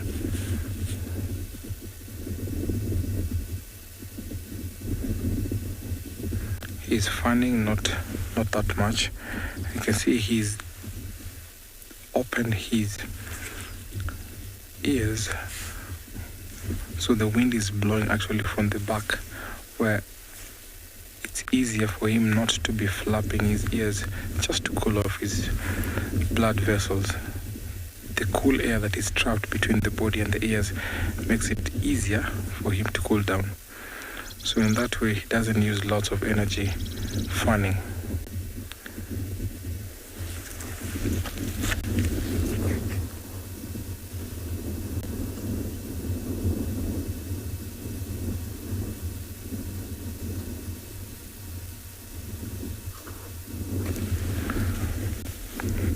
Look at how he's resting his trunk on the tusk.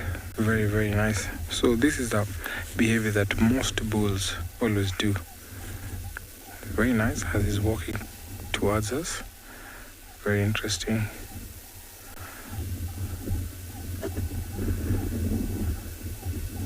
Sniffing the ground, maybe wants to pick some sand there.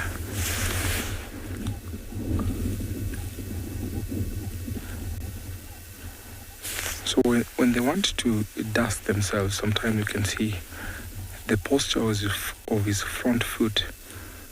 They will kick the ground, they will dig the ground with their feet just to make the soil loose, and then carry on.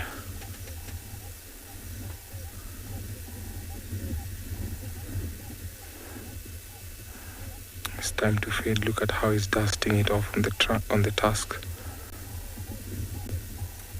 He's picking some solanum incanum.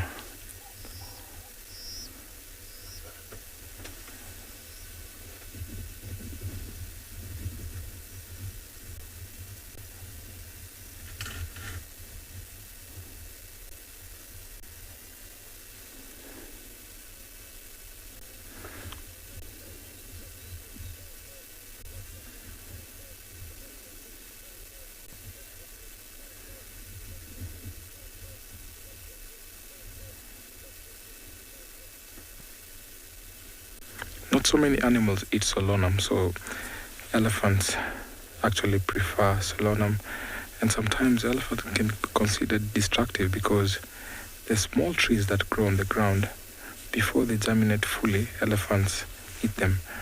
But in other case, elephants help in seed dispersal, they help in afforestation. You find that some seeds that might spend months and months before germinating in the soil, so once they go into the elephant's stomach, they help remove the cask out, so it's easy for them to germinate once the elephants defecate. And you find most of the time after the rains, we see lots of new trees, new shoots popping out from the elephant dung, also which acts as manure.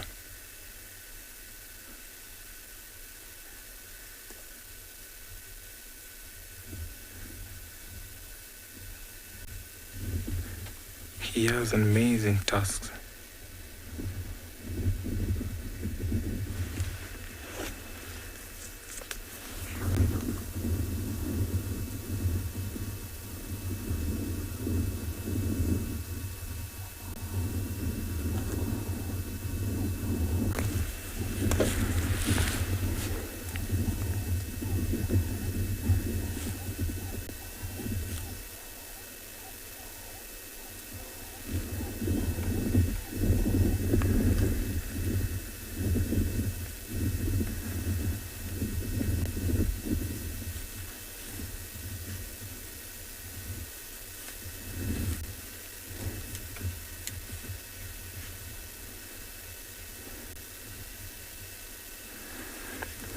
Mary Beth, this is indeed a beautiful and amazing animal.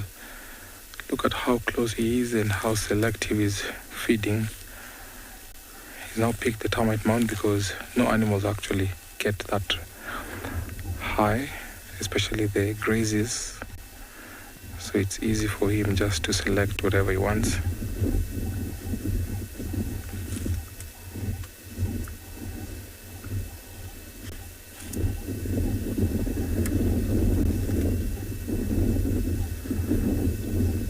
Bulls are considered to eat even more than females. They can eat up to about 400 kilos. Sometimes they're not even to eat at about 400, 500 pounds. But females eat a little bit less than these bulls.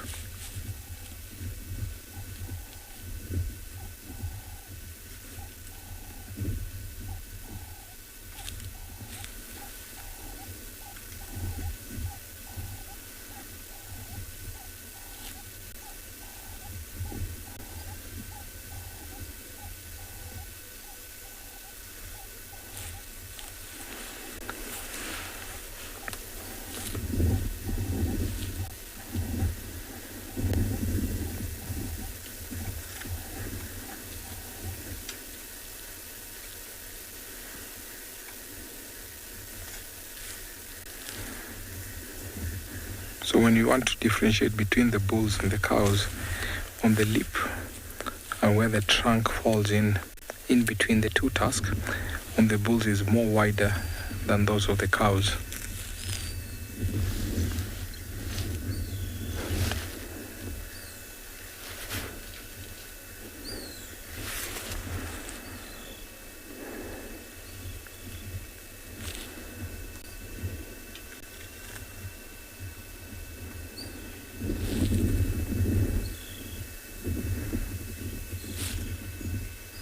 Is doing that with ease. You can tell the grass is so soft here.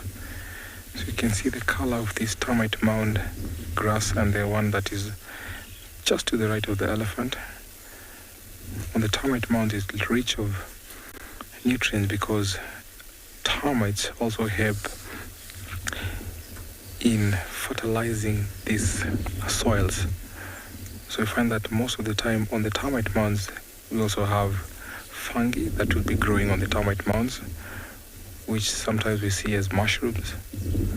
So the farming that goes on in the termite mound is very, very dynamic.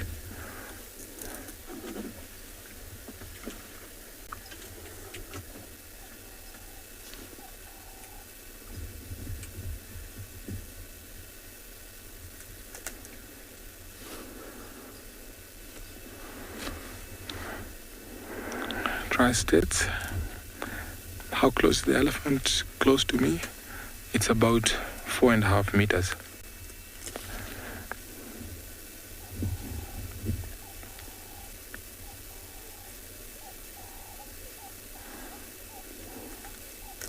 Always when such bulls feel comfortable. They can sometimes even walk close to the vehicle. They can touch the grill whenever they feel comfortable.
So these bulls walk long distances from where we always find them. So they don't have territories, they don't have a particular spot where they'll use or utilize like a territory, but they have what we call home ranges. Oh, out in the distance there's two buffaloes fighting. See them chasing one another. Come on, get off from my home range. Looking size comparison between the two. They're both considered to be the big five, but you can see the size difference.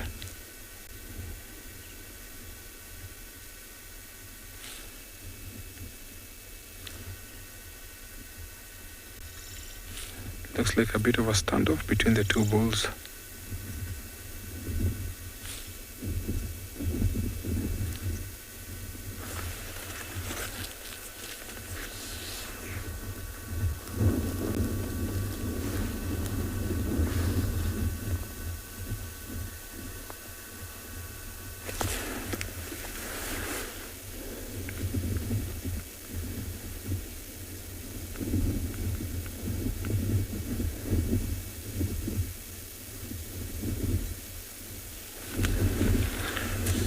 I was talking a bit earlier about these bulls joining other bulls, where they will always walk into small groups of what we call bachelor herds. Sometimes they can be 4, 5, even 10, depending on the size of the range where they are. But then they walk long distances, walking from herds to herds. But then once in a while they will come back or get back to their natal herds, where they'll hang around with the members of their family and then carry on, because bulls, when they get into adolescent and they graduate out of their natal herds when they're about 11, sometimes even 15, leaving the natal herds, they'll be wandering off by themselves, but always join big mature bulls who lead them and introduce them to bachelorhood. They learn so much from the bulls, from mating etiquette and much more.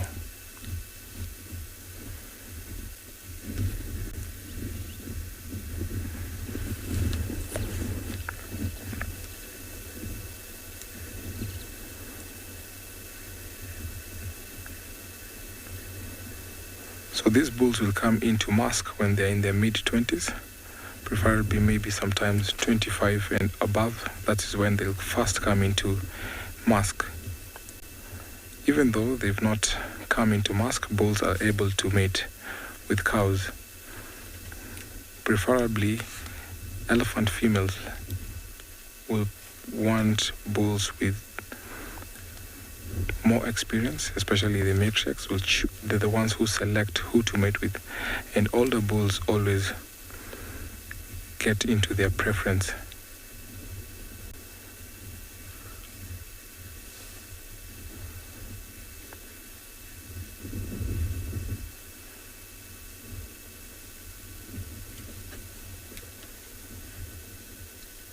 So the presence of older bulls in bachelor society is very important, because young bulls that have not yet reached into mask have lots of inexperience, and that sometimes can be a problem where there's no strong gene, because those younger bulls are not yet experienced, they're not old enough, they're not the biggest that those elephant females that in a particular region, in a particular area might choose or seek to mate with.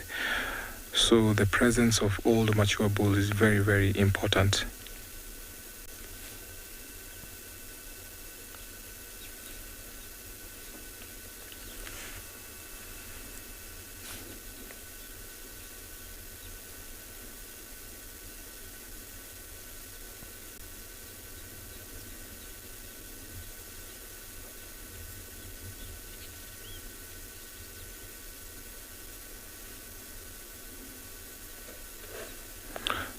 Previously, we saw him eating the small shrubs, the solanum or the sodom apple, if we call it in the other names. Now he's turned into the red oat grass. So elephants can feed on leaves, trees and barks, and as well as graze. So they can be browsing and also be grazing. That comes in handy, especially in different time of the season. When coming into the dry season, elephants will debark trees, they'll eat leaves on trees, and during the time like this, when we have adequate rain, they'll eat on the grass, because it helps them more, especially on adding up nutrients into their diet and into their body.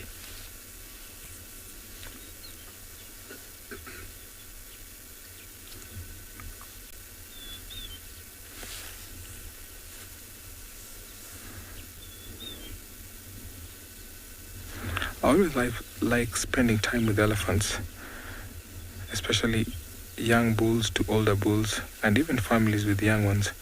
So this is a little bit of an excitement for me, spending time with these bulls. So I'm going to take you over to another live location.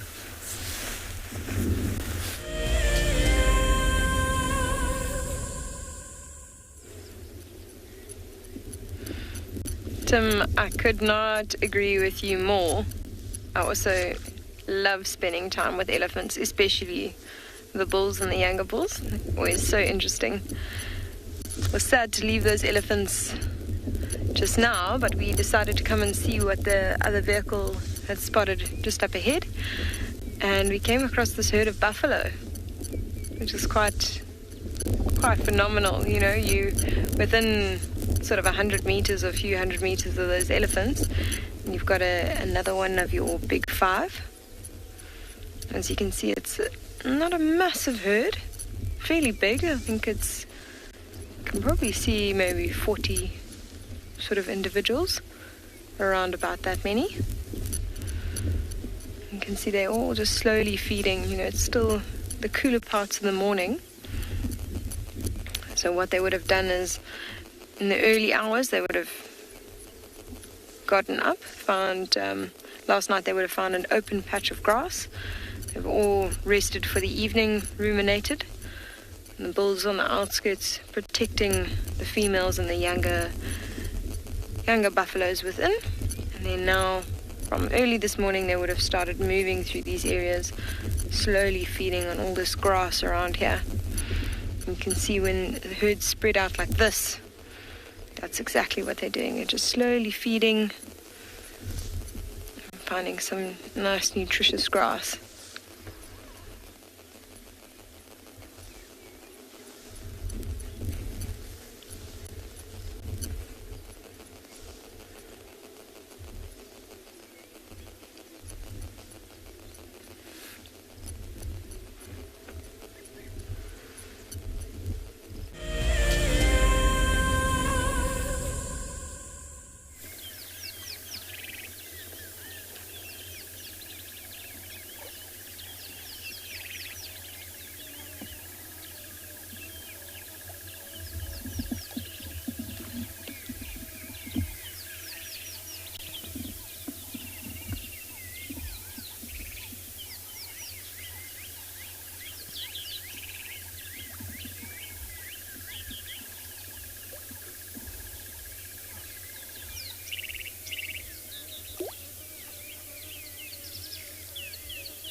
Welcome back to the Mara from the Lone Elephant Bull.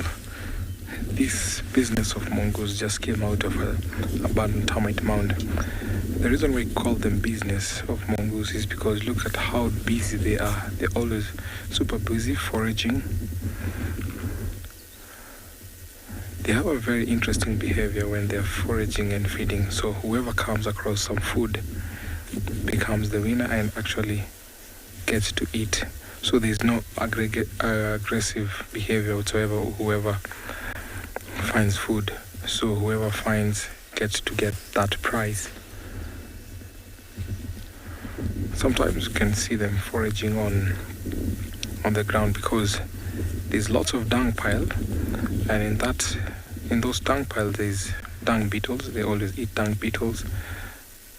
They eat small scorpions. They'll eat on snakes. It's very interesting when you see them coming across snakes. I've seen not once, several times where they come across big snakes like cobras, pufferdas.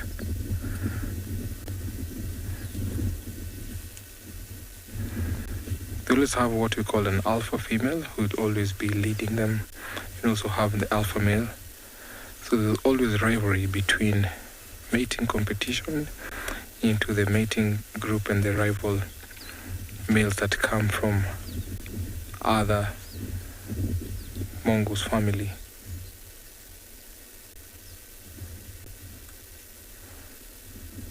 They're always on the lookout because they fall prey to the big martial eagles. They fall prey to wild dog, but we don't have wild dogs here.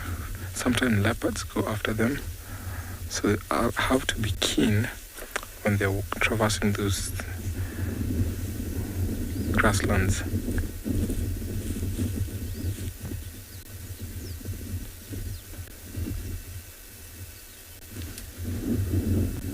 I've seen them nibbling on carcasses sometimes. Of course, that is to add some few nutrients into their diets. Just going to get a little bit closer because they're walking fast. So these are the banded mongoose. We have the dwarf mongoose. We have the marsh mongoose here in the Mara. We have the Egyptian mongoose. We have also the nocturnal one called the white-tailed mongoose.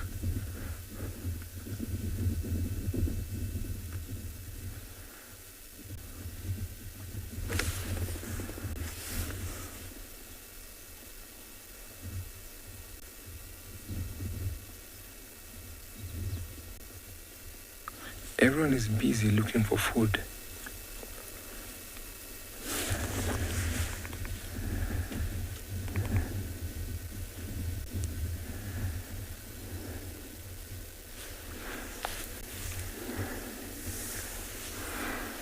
So sometimes when they're walking like this, they establish their own territories by scent marking.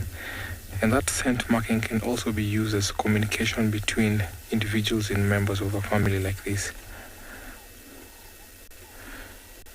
Sometimes these numbers can fluctuate depending on some different factors, but if they increase like this, you find that groups will split up and females going to form their own population. They're going on to find their own, to form their own groups and family, with always rival males from other individual groups coming in.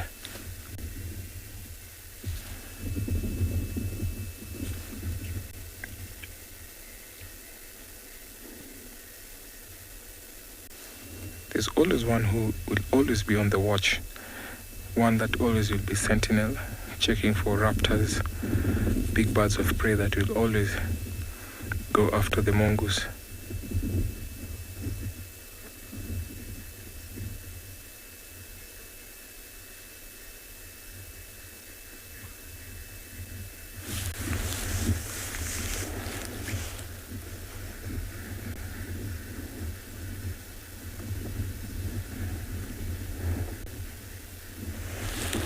Tummy reminds you of raccoon.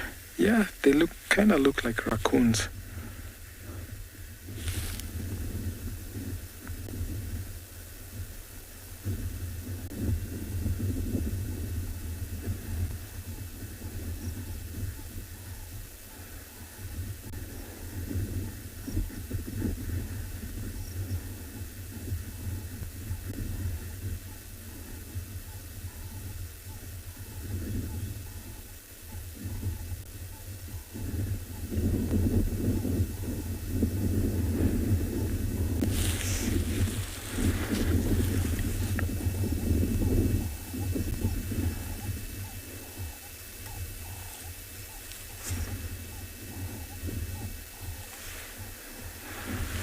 Sweet potato, what are they eating from the grass?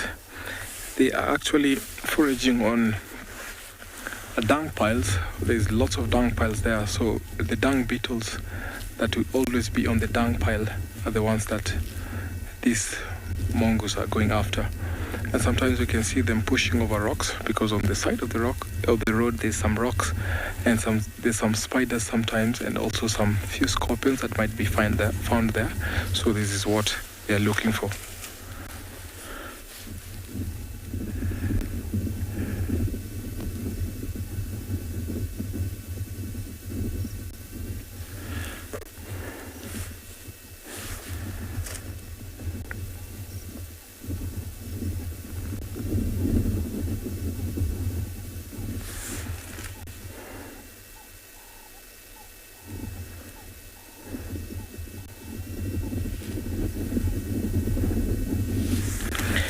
Butterfly, what a big family. So banded mongoose might live in mixed sex group, which sometimes can be individual up to more than 50 individuals.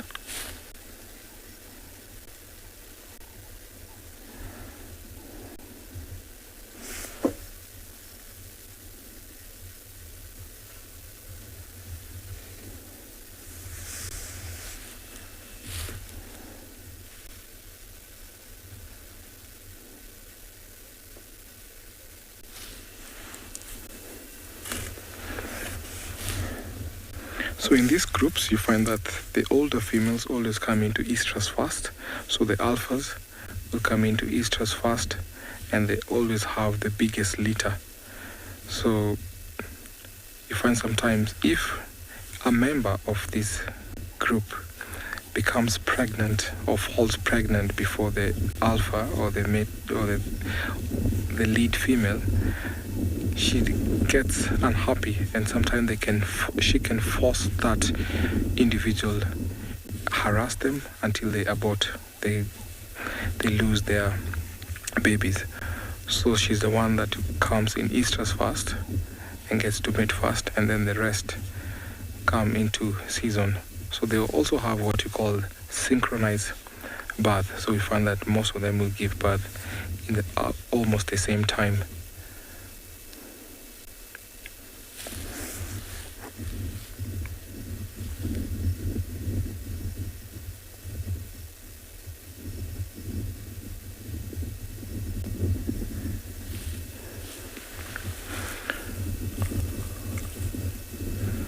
In this time of the rain, you find that there'll be lots of millipedes, lots of insects, and sometimes terrestrial birds that nest on the ground, their eggs fall prey.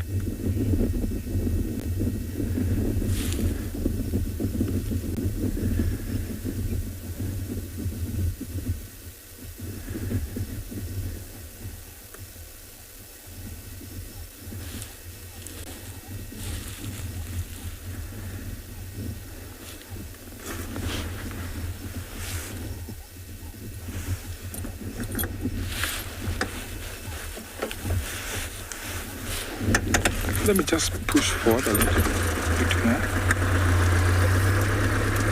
It's a very interesting group here.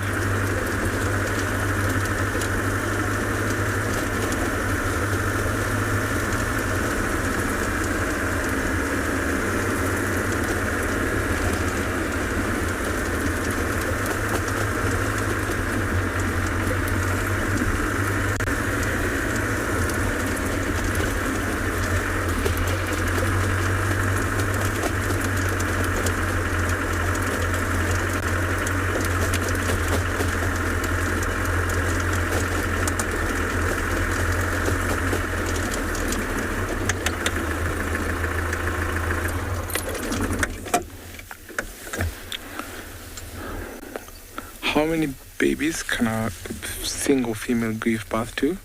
Only one at a time.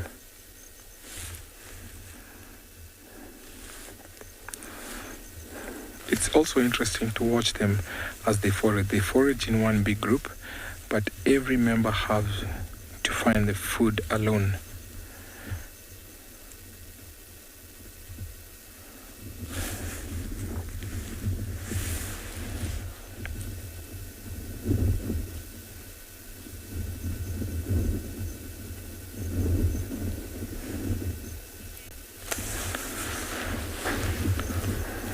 So this banded mongoose always forage in the morning, and they're very active in the morning, like right now. So they'll spend a few hours foraging for food, and then later on they'll pick a spot where they'll rest under a shade of a tree or maybe a bush.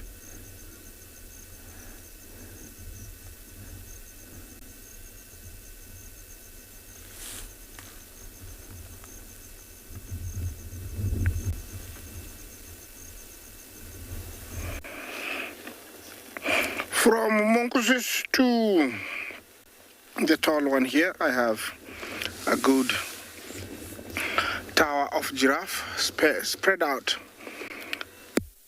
in these beautiful plains. This looks like youngsters, about 1 month difference, and it has been a good year even for giraffe, because we've seen quite a good number of young ones.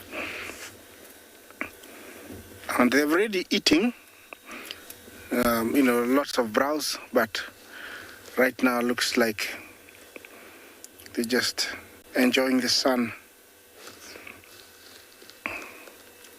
It is an area full of different shrubs here and there, and so it's a very okay spot for them to be in.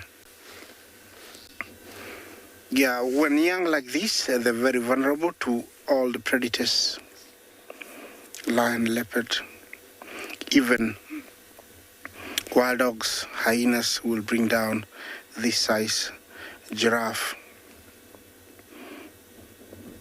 But the adults are always not very far for protection, and giraffe is one of those animals you don't underestimate. When they have young, they can be very, very aggressive, even to big predators like lions. They can kick, and also they can get away by running. Yeah, always nice to see them walk in the plains like this.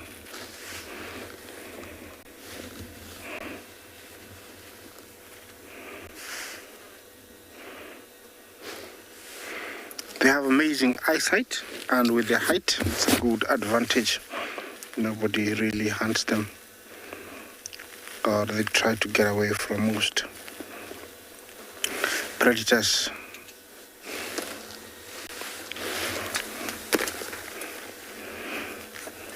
Yeah, they have a long gestation period, about 14, 15 months, and they give birth almost every about 4 or 5 years.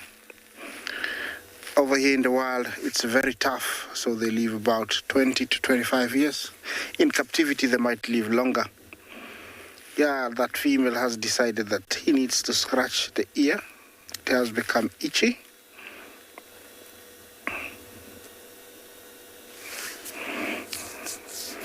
The itch has come at a very convenient spot. At that height, it's the only animal that can utilize that roughness of the tree. You can tell about a foot below the neck there is a very brown spot. There's a different in coloration. That's where the elephant reaches, and so the giraffe can utilize that upper niche. An added advantage, you have your own scratch spot in each tree that you can share with anybody else. They are very spread out. They are all out enjoying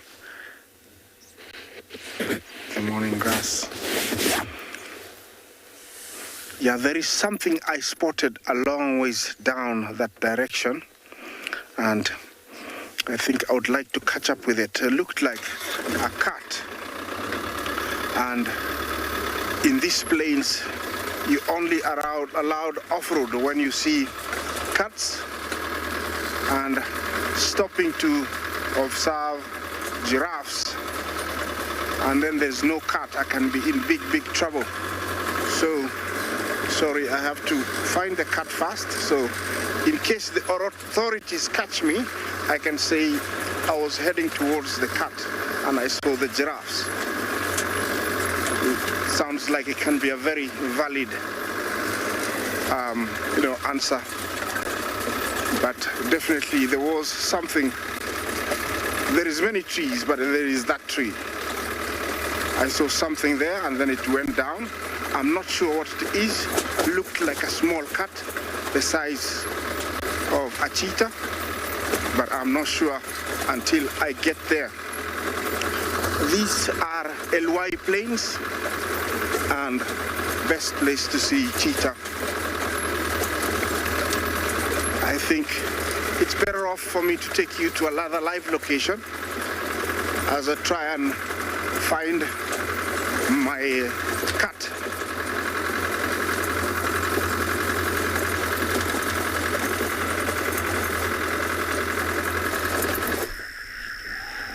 So welcome back to where we are. As you can see, slightly on the edge of the road in the grass, there's a tail end of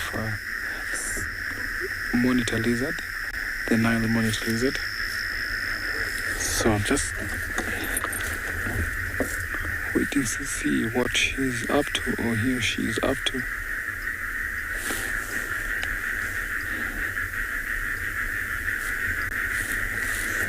Let me just pull a little bit closer.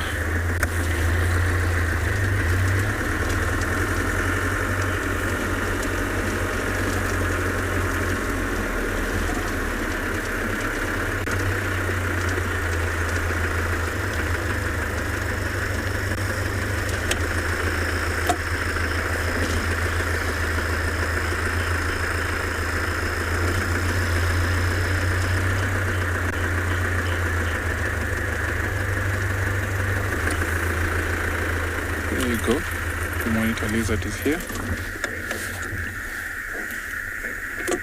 Very well camouflaged.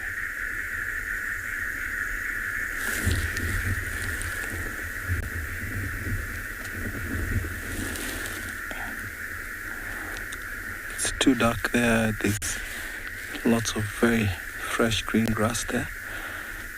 Probably maybe went under the culvert.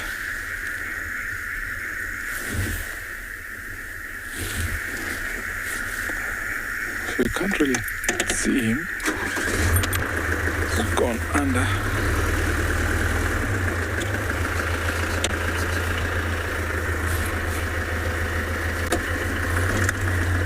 Big James is telling me that he's walking out on the other side.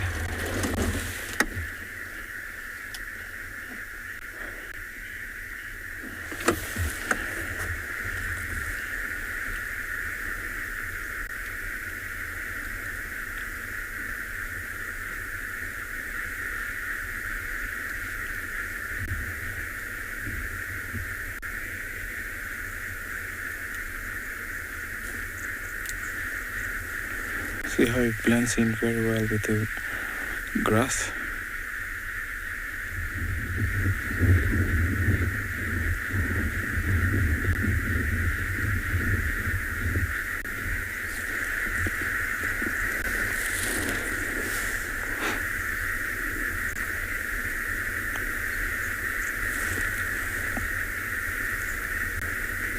Terrestrial birds and sometimes crocodiles' eggs will fall prey to the monitor lizards.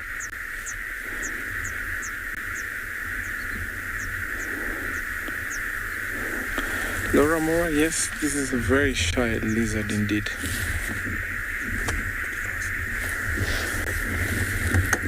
Let me just pull back a little bit.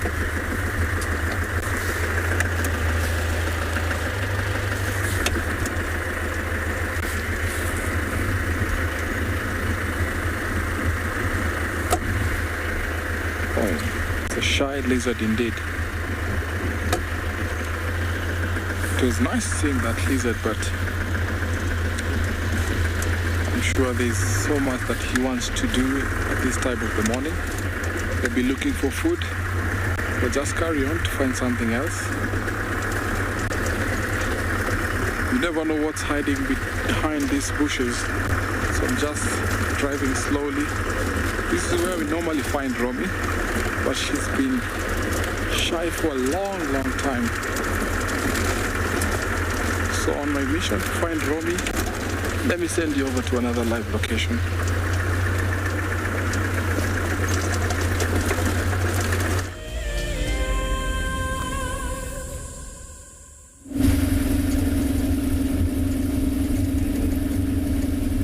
So we tried to have a look for some alates erupting this morning, but we haven't had any luck.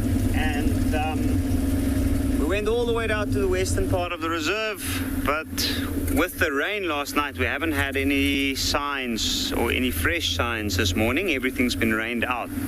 So we were lucky enough to hear from one of the others that they managed to find part of the pride that we had yesterday that we were looking at. And this is the part with the two youngest members of the pride at this moment. So we have actually just arrived, and we are quite excited to see what might happen here.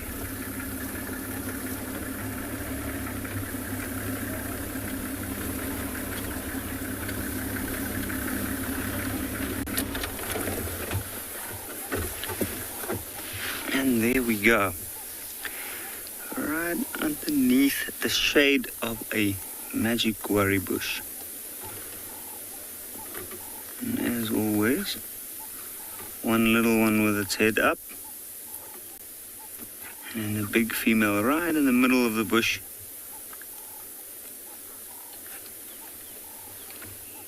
Taking the best part of the shade for herself.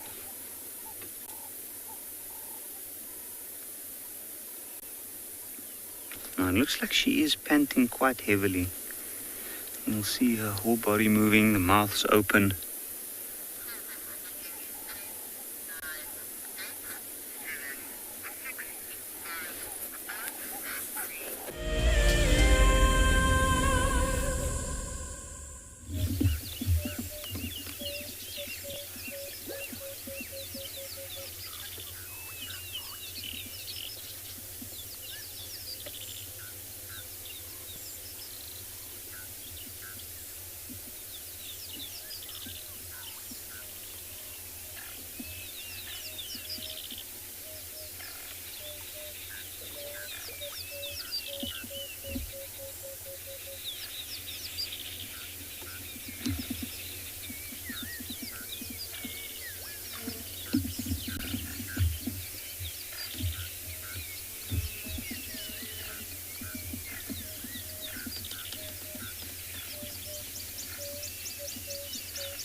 Welcome back to And Beyond Pinda.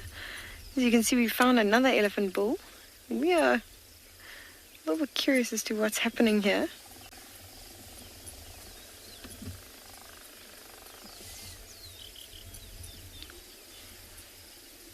If you can hear that, it's making a very irregular noise as it sucks. We watch again.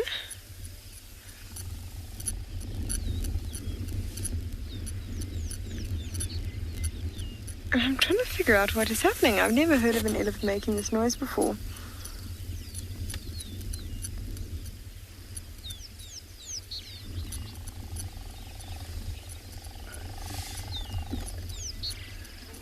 I wonder, because now, you know what? I think this is one of the watering holes that we pump water into. And it's putting its trunk over the pipe. So I wonder if it's actually just the sort of suction going on between the pipe and the trunk itself, and there's like a bit of a vibration that's going on in the trunk and the pipe. It's the only thing that I can imagine. I've never heard of an elephant making this sound. You can see he's actually lost a bit of skin by the tip of his trunk.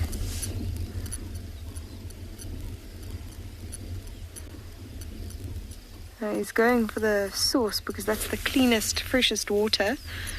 You know, you can imagine if you were drinking from a tap, you'd want to drink straight from the tap before it gets into like a muddy pile of water and drink from there.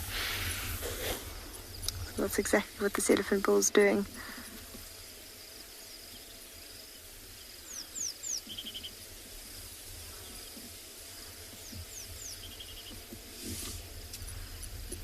Lovely. You can actually see all the little bits of this elephant. He's got massive tusks. What's drawn my attention now is his toes. A really good view of them. You don't actually ever pay them too much attention.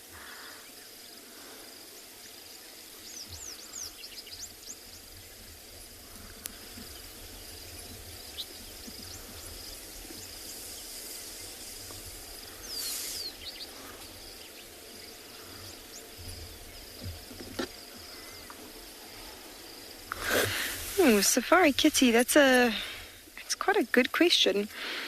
I haven't seen any of the sort of golden tuskers that you hear about in Kruger.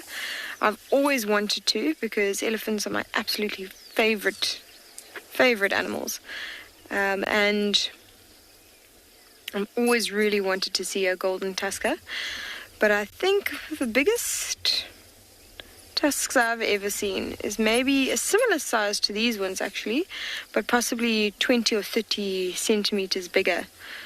We've got an elephant on the reserve called Leo, and he's got pretty impressive tusks. But I don't think this is him. He's got a swollen foot. Oh, no, it is. I look actually at the back left. This is my favorite elephant, actually.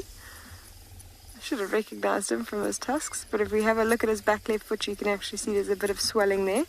He's got a bit of a foot injury. It's our oldest elephant that we have on the reserve. We've also just recently released two tuskers from Tembe Elephant Park onto the reserve to try and broaden our genetic pool and get a few more mature males. So apparently one of them has massive tusks, and I haven't seen him yet. So I'm looking forward to see him, and as soon as I do, I'm assuming that's probably one of the bigger tusks that I've seen.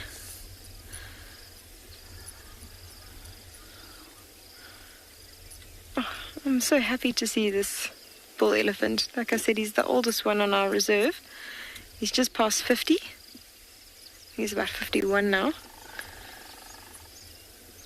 And I just love his temperament. He's always so completely relaxed. Nothing ever seems to worry him. There was a period when we were really worried that sore foot was going to get the better of him. He spent a lot of time sort of just sitting still in the middle of a watering hole. Imagine a nice cool temperature of the water on a wound like that. It's a joint issue. And that took away a bit of the pain. And also, I think also putting the weight off of it helped a lot.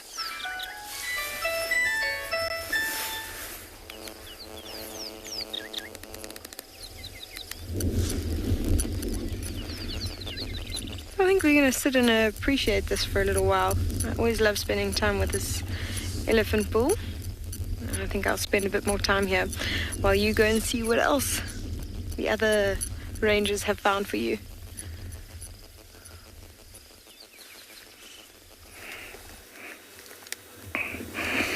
Well, from majestic big bull to hyena. This is the spotted hyena. And there were two.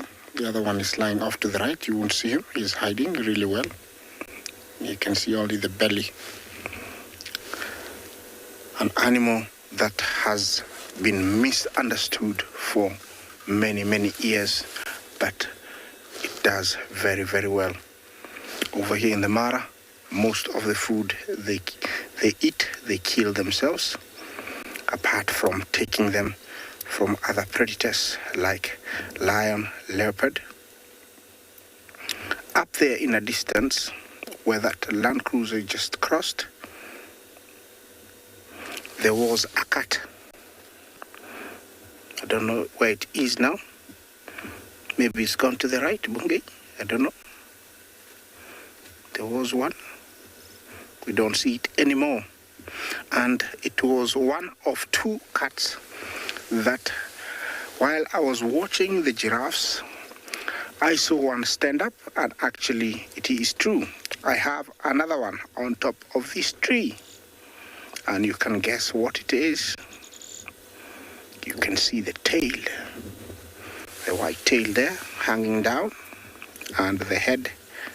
I'm going to show you the tail. It's there. So I have a leopard, and actually there were two.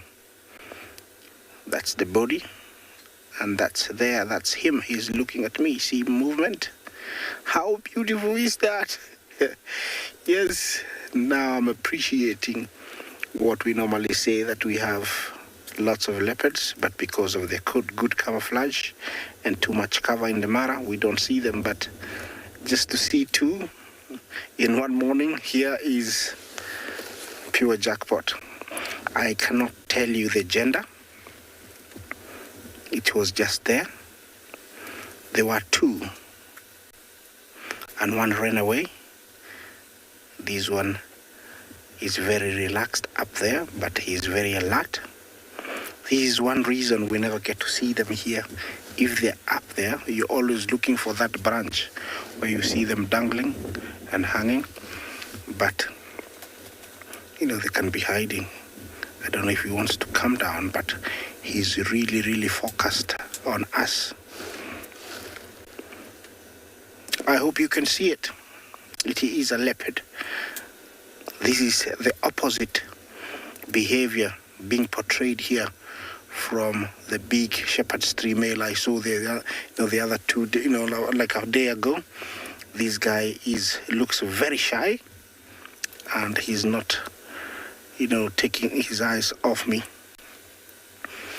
Apart from the hyenas and me, I think he would be gone. They're not used to vehicles, and I don't think he wants to sit out there in the sun for very long.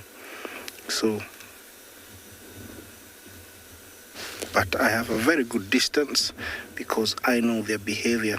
They can come down that tree, and if you're too close, you might be on the receiving end.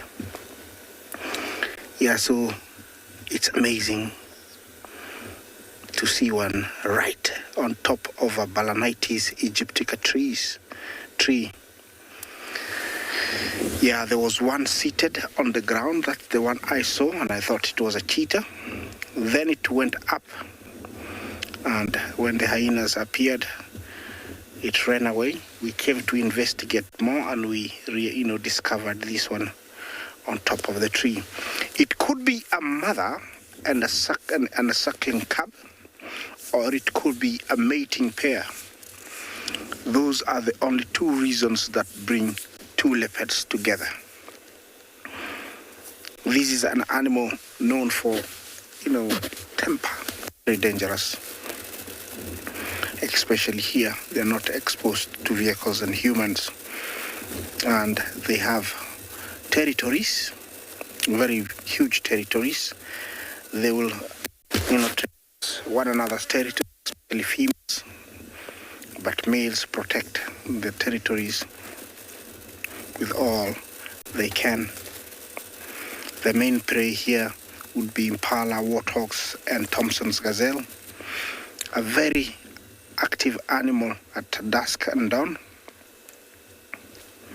What we'd call crepuscular. They are active at that time. Very successful at night. They are very, very good stalkers.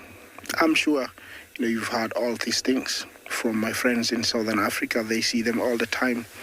And the biggest giveaway to leopards when they're on trees is always that tail. You see it there. Many guides look for that. Apart from the body, we always look for that hanging tail from top of trees. Once I've been here long enough, he might raise his head to have a better look. But at the moment, she or he is still very shy. Yeah, there is a plane flying by. Are you gonna come down? Remember, I've given it a very safe distance, just in case it decides to come my way.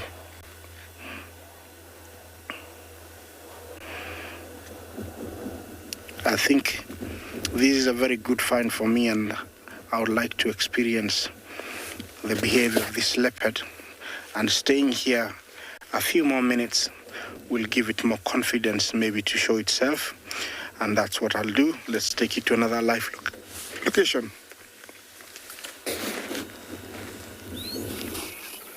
Talking of shy animals, definitely not these mongosta, but we were actually just with a leopard cub. Now, it was in the vegetation. It's either Tandy's son or Kuchava's son. I couldn't quite tell, but I did take some photos that I'll post later, and you can all help me ID. But unfortunately, we were just in such a tricky spot that it just didn't work signal-wise. Another update, Hyena Den was not active. And a further update, no luck on Olivia. I keep trying and trying every day. I couldn't see either parent today or any signs of Olivia, but I think it's very possible that they've just moved a little bit further along. So I think this afternoon we'll just put the car in low range, we'll do a Dylan, we'll stand up and we'll just check every single part of that Mulwati.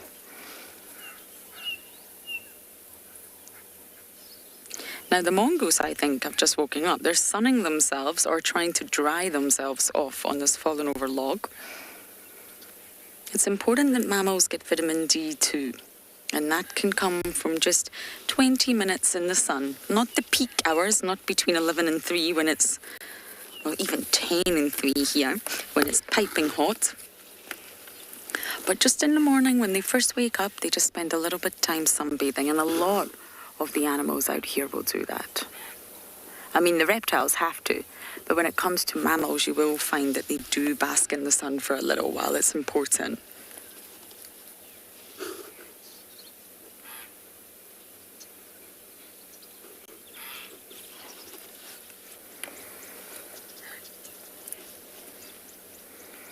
So although we didn't have any luck on our other missions that we went on this morning, I think we'll just bumble down to the dam and see if we can find Tingana.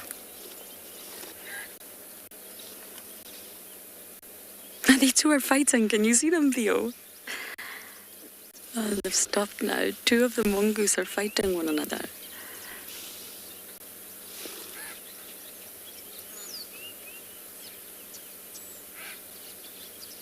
Or should I say wrestling? I think we've got some youngsters here. Yeah, they look like youngsters, very small. Good morning. Ah, see them fighting, Theo, just to the left. Oh,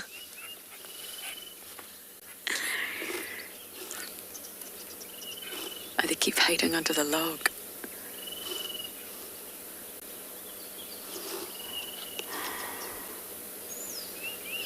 They are just everywhere.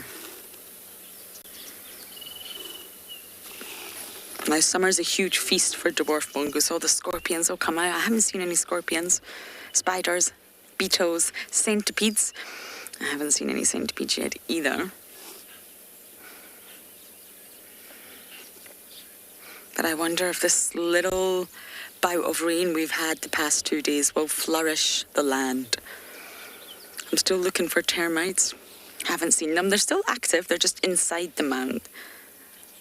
There mustn't be enough moisture yet for them to start actively coming out of the termite mounds.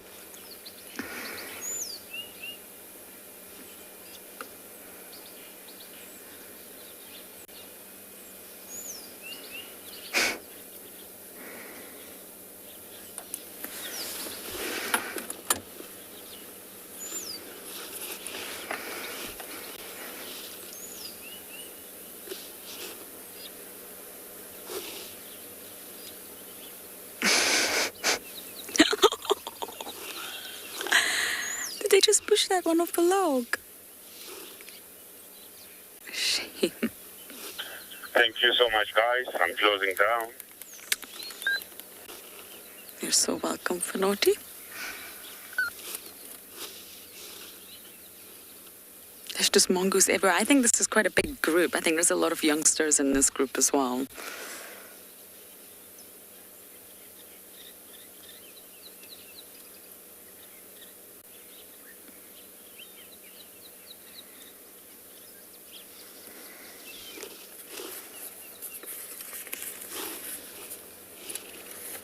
Well spotted, Theo.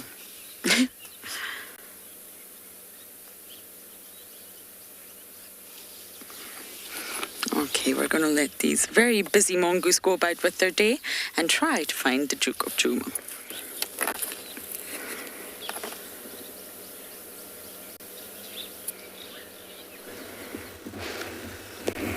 Well, yes, there was a lot of movement from this leopard. I don't know what it's trying to do, but you can see it's on top. It was trying to come down. I don't know if it's going to come down, but looks like a very, very, very shy one.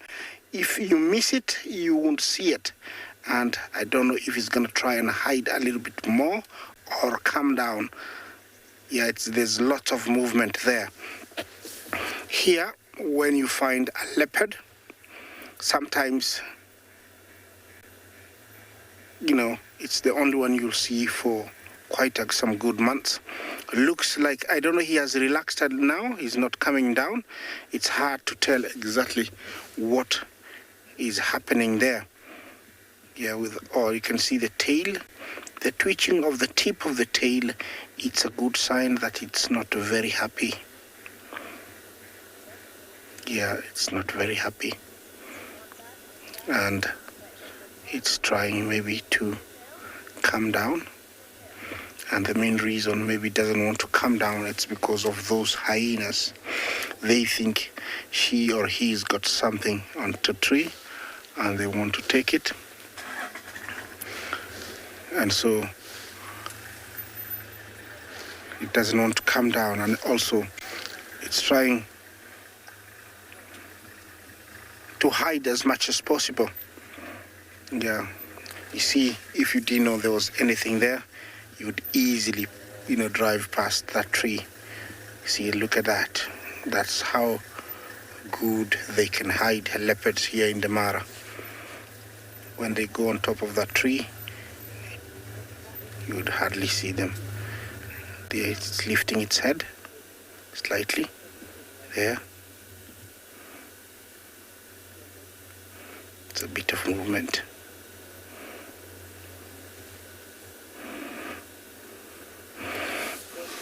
Looks like it was trying to get comfortable so that its camouflage can work. Doesn't look like it's going to come down. Looks like it's getting comfortable. This is where you wish you had a drone and fly it 100 meters up in the air and see what it looks like, from up there. Can you imagine? But it's nice also that drones are banned here.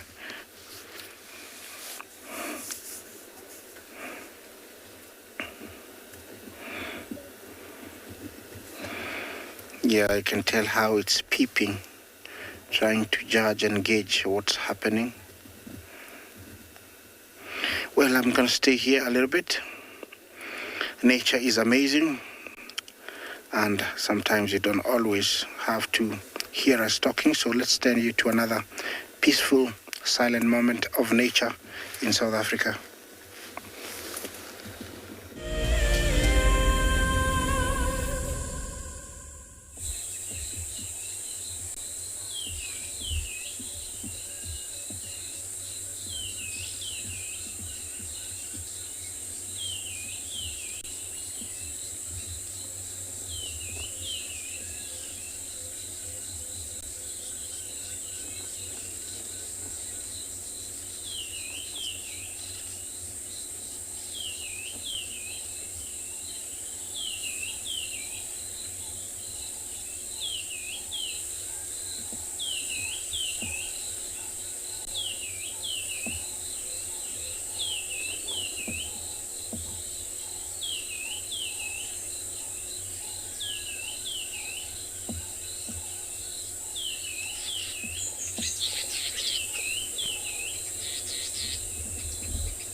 So we've spent a few minutes with these lines here now, and every now and again there's a head up or down. You can see there's a little one. He's been moving around quite restlessly. But I think it's because they are unbelievably hot at this stage. And you notice in there that one's fast asleep in front, and the one at the back, the larger one, that's his mother.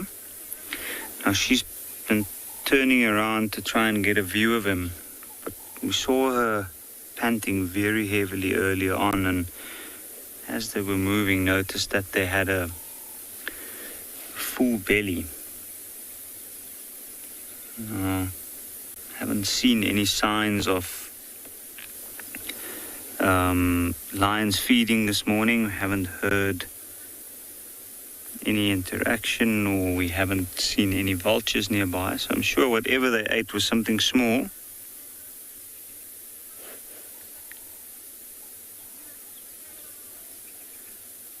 But usually after eating, what they're doing now is exactly what we see them do.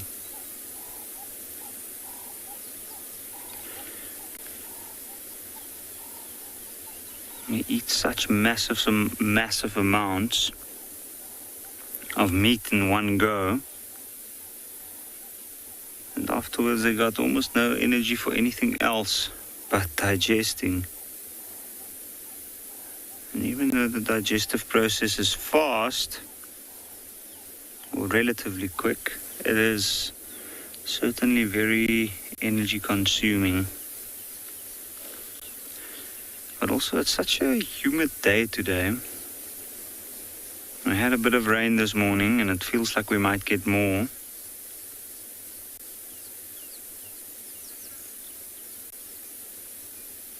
I think these lions are struggling extra hard. Now the insane thing about this young lion is there's a leopard tortoise just to the front of him that I've only noticed now. And I would love to see if that young lion notices the tortoise. I'm sure the tortoise hasn't noticed the lion.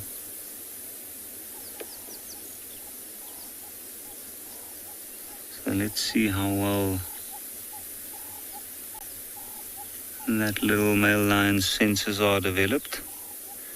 That shouldn't be far. That should be maybe about 2 to 3 meters away from him. I'm not sure what that tortoise is feeding on. It looks like the leaf of some large, it almost looks like a lily type of plant.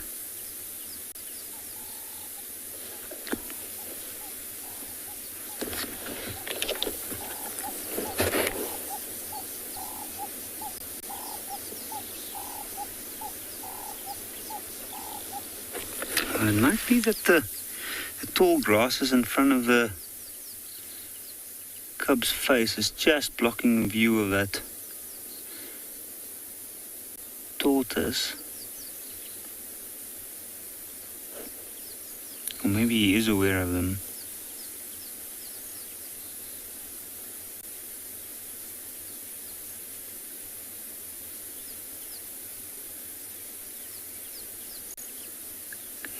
Ear is moving, so it might be that he's hearing something, but he's not looking in that direction.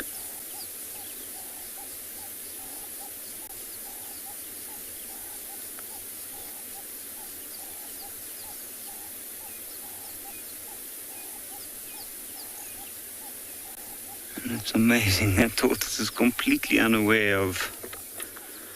I wouldn't say that that little lion really poses him a threat at this point, but it certainly might be a very uncomfortable foreseeable future if he doesn't watch out.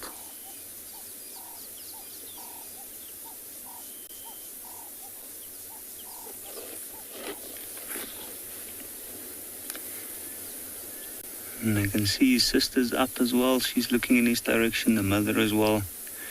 I think the mother's trying to find a more comfortable position.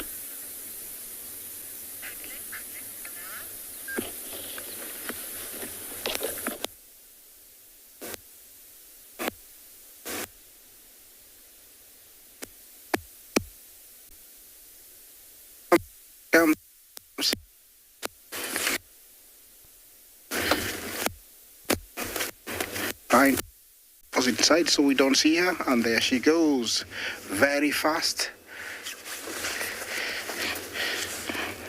Yeah, there she goes. There.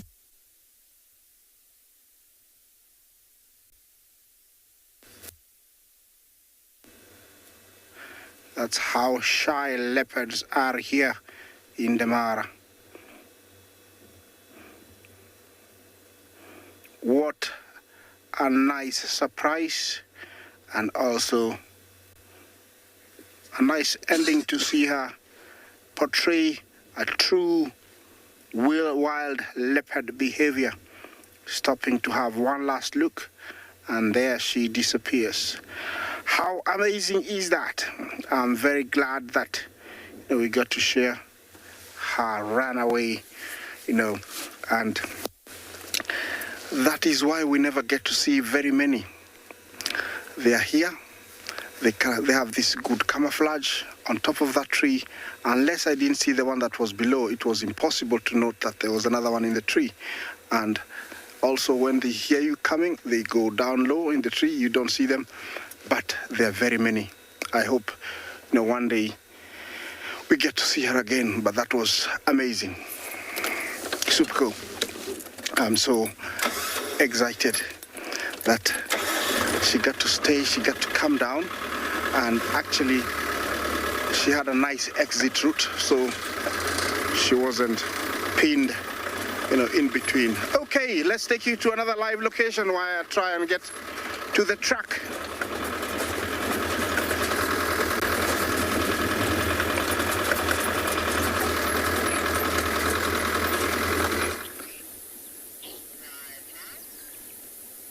So there was, for a brief moment, there was a real chance that leopard tortoise might have had some uncomfortable game that it would have become part of. That young lioness over there, and I'm calling her a young lioness because essentially the instincts, everything's there, it just needs to be developed.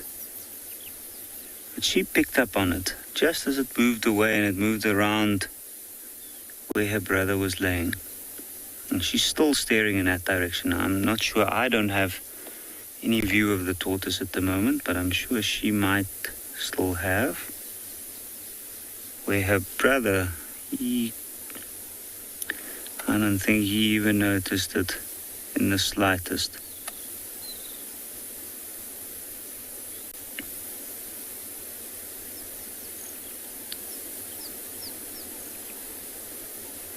You can see he's starting to settle in the shade now.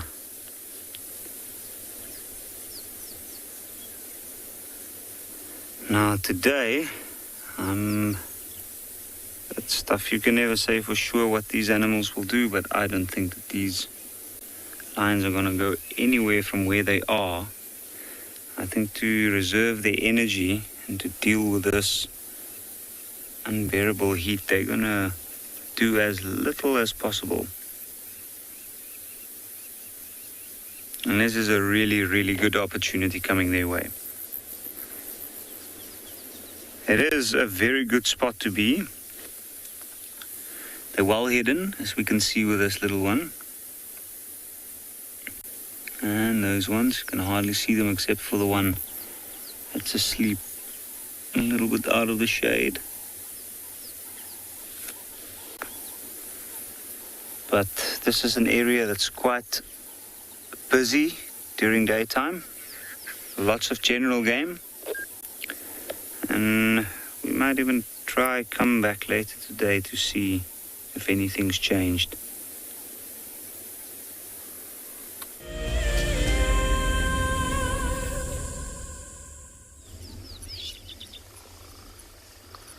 Welcome back. So we're actually still with our elephant, but as you can see, we've focused in on a bird in the background because it's caught our eye and it's incredibly interesting. It is a hooded vulture, and what's super interesting is that we're actually outside its distribution. If you have a look at the Roberts Bird Guide, we're just slightly south of where it should lie. This is the first time I've ever seen a hooded vulture on the reserve, so it's pretty exciting. Always nice to see a new bird. They're quite common in the low-veld areas, but certainly never seen one in Pinda. And it's immediately distinguished by its size. And you can see it's got like a very small head, sort of pink down the front, and it's got brown plumage on the back of its neck, which makes it a juvenile. So quite an interesting bird to see, always really exciting. I'm quite excited to actually see if we've had a recorded sighting of a hooded vulture on Pinda. I've never heard of anyone seeing them here before, but it's possible, certainly over the many years. And what's quite incredible is that this elephant has been drinking the entire time that we've been sitting here. So you can actually see it's getting very small sips of water. And they can drink up to 100 liters of water a day, sometimes in one sort of sitting, in one little pool of water.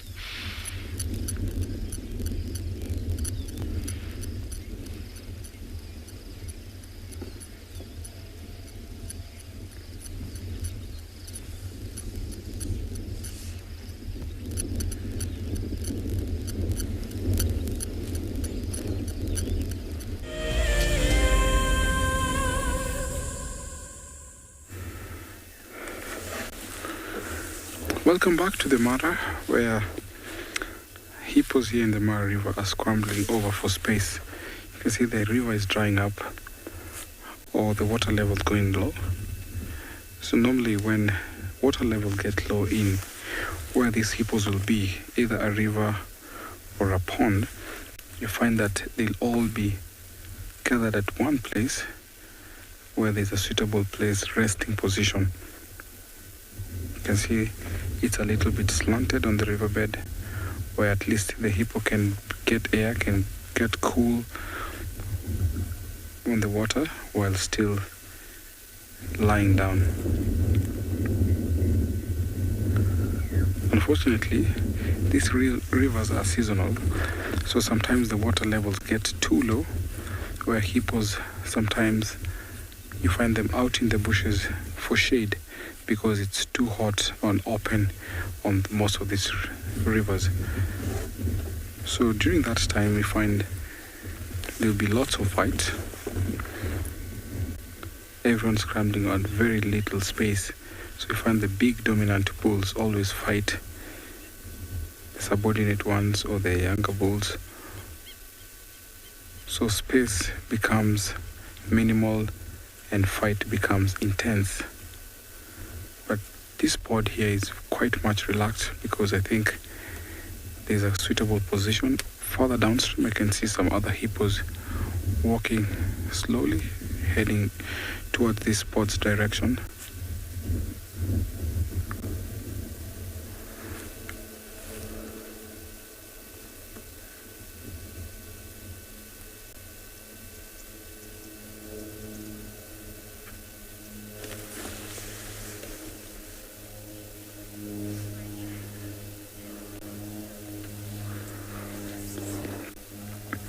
What's an easy way to differentiate between a male and a female hippo? So the easiest way when hippos out on land is actually looking on the genitalia. So the penile sheath on the male will always be exposed, you can easily see. And then bulls are always bigger than the cows. So you find that here in the water, you find that the dominant bull, or mostly bulls, will always be big than the females. So the easiest way is just looking at the genitalia.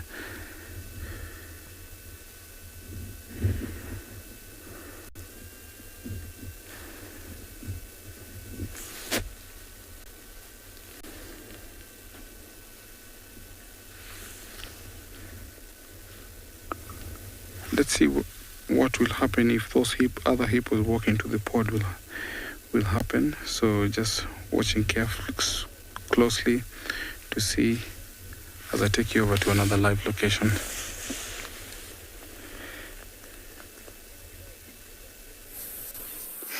We're having the most incredible sighting. Look at this. Look at this.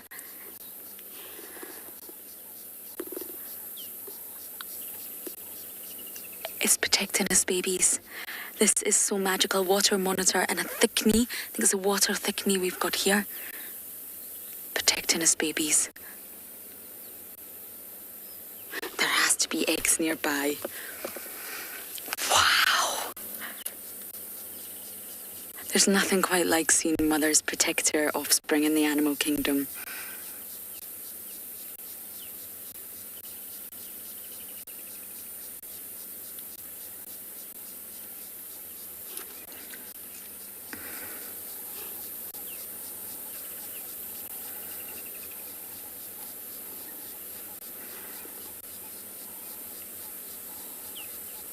You see how it's bending its legs right down?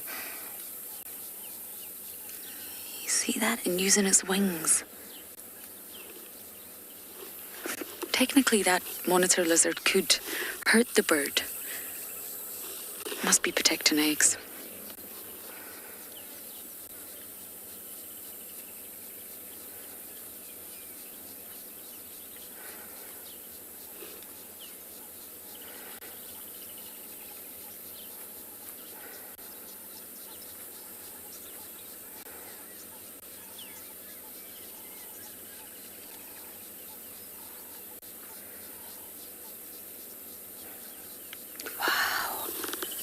That's one of the most incredible sightings I have ever seen. Now, the nest is normally just a simple scrape in the ground for water thickneys, made by both the male and female, and it can be lined with vegetation or mud or sometimes not. It's very simple, just like Olivia's nest, scrape in the ground.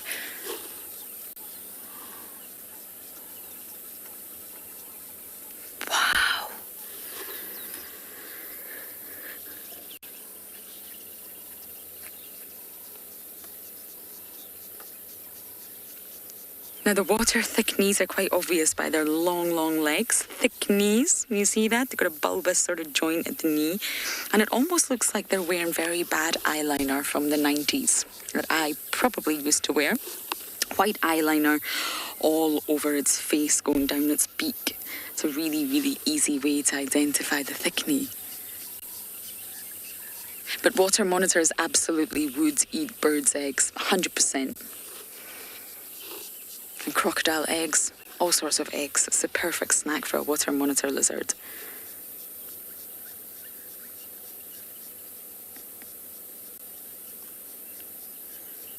Wow, can you believe that?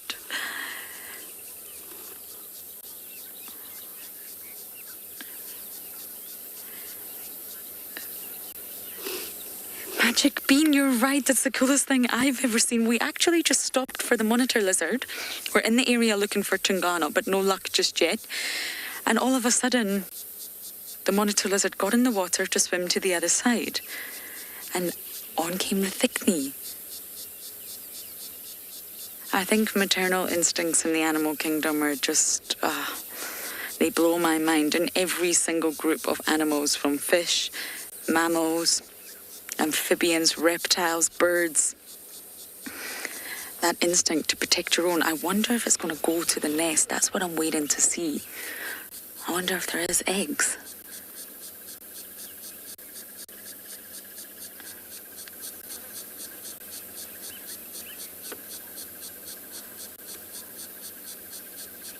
It's running far. Oh, nicely done, Theo. Following its reflection.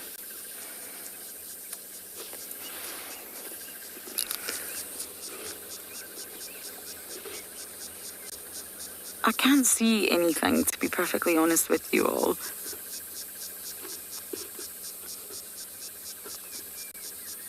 Not through my binos at least, but wasn't that just amazing?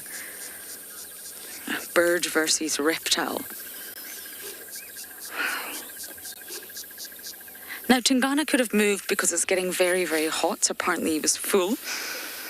But we are just going to reposition and try and scratch around a bit to see if we can find the Duke and his beautiful tummy.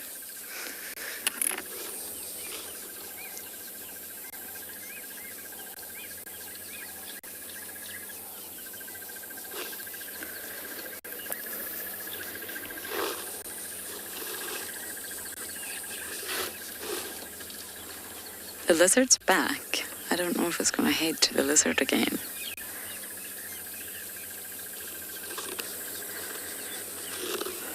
We do have a giraffe watching in the distance. Do you see that, Theo? Watching the whole scenario play out. Hello, Mr. Giraffe. You see everything, don't you? See all, hear all, know all. Okay, I think we are just going to make the remaining use of the time here to look for Tungana. It's going to take a bit of search, and I've got some instructions. See if we can find our spotted cat. He's here somewhere. We just raced to see that cub that we weren't able to show you, I'm afraid.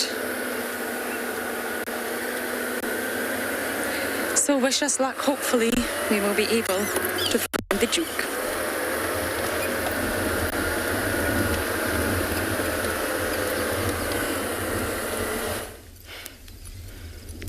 Welcome back.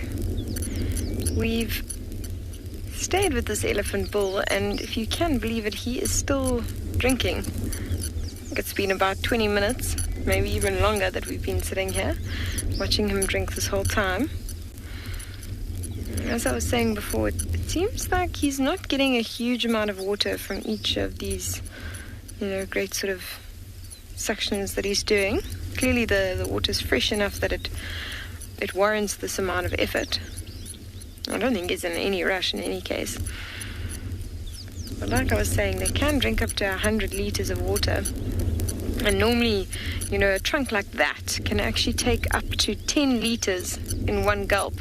What they do is it's very much like a straw. When you put a straw in your cool drink and you suck up, and then you put your finger on the top, and then that pressure holds the liquid until you release that sort of block at the top. That's exactly what's happening here. He's suctioning that water into his trunk. He's then holding it, and as soon as he lets go of that pressure, it then rushes down. So he's taking very, very small sips. I think, the pipe's only so big it can only fill up with a certain amount of water. You can see as he's putting it into his mouth, we're not seeing a lot of water falling out. There's not a lot of dribbling, which you normally see as they pour water into their mouths. So I think it's just very small sips at a time.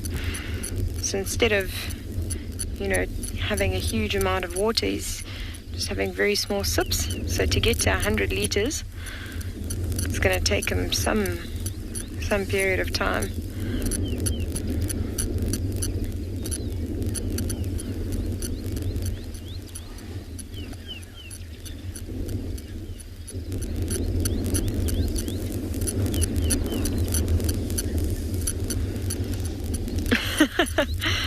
Algebra girl, I've never seen an elephant trip on its trunk.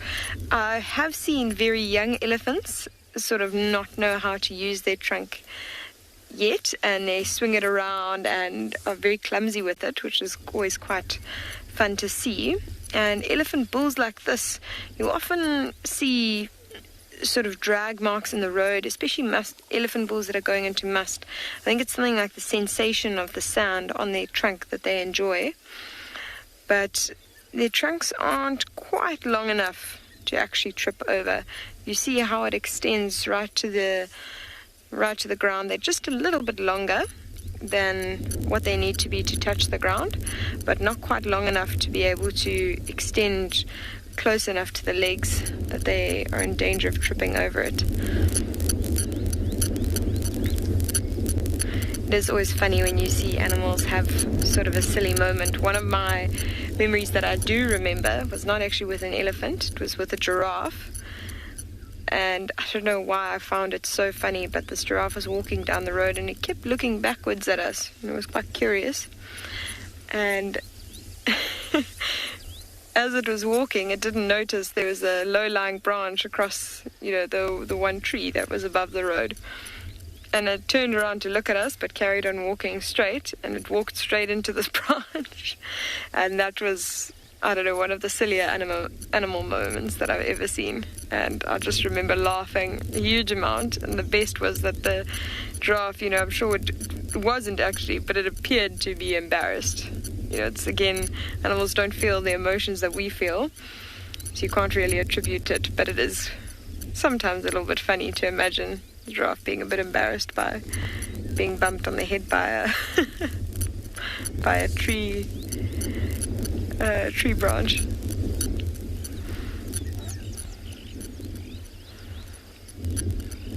This is actually just such a stunning scene.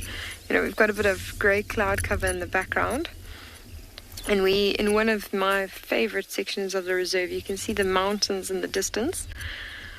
And if you can see how incredibly vivid green it is at the moment, it is so stunning. We've got a lot of our birds going into their breeding plumage. We saw some southern red bishops just now that were vivid red. And it's just been the most gorgeous morning. And to top it all, we're the only vehicle in this section of the reserve today. So we've been driving around having all of this to ourselves. And then, even better, I see my favorite elephant bull, and I've been able to sit with him for a good half an hour, just watching him slowly drink.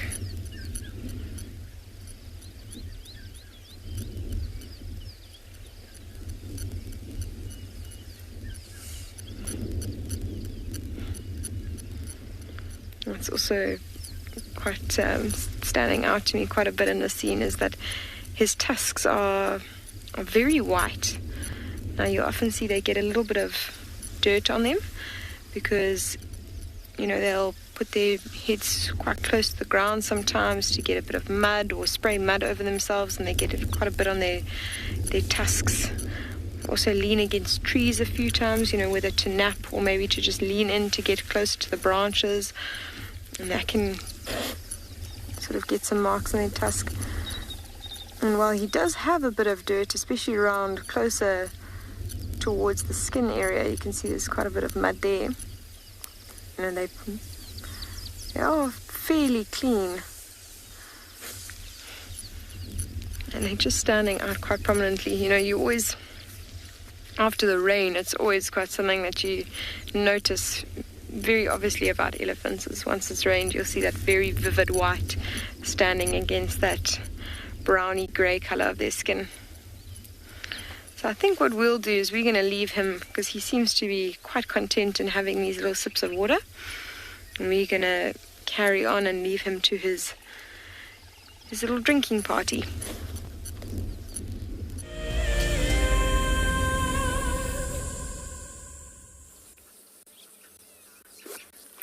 Now I think the Duke had went deep into that drainage line.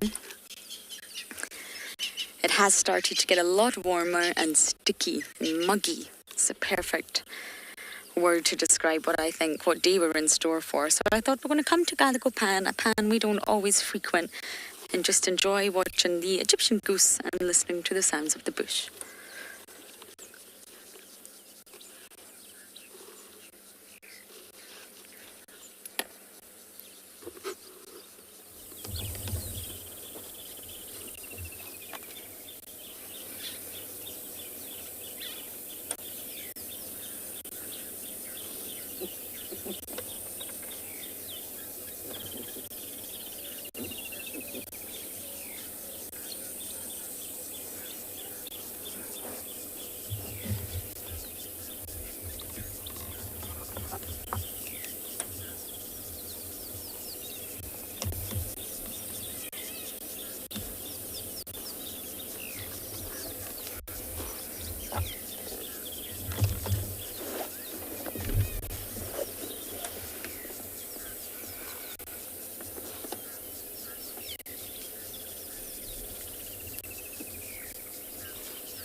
We've not changed our spot. We're still at the Mara River, but look at what we have here. We have the black-headed herons sunning up.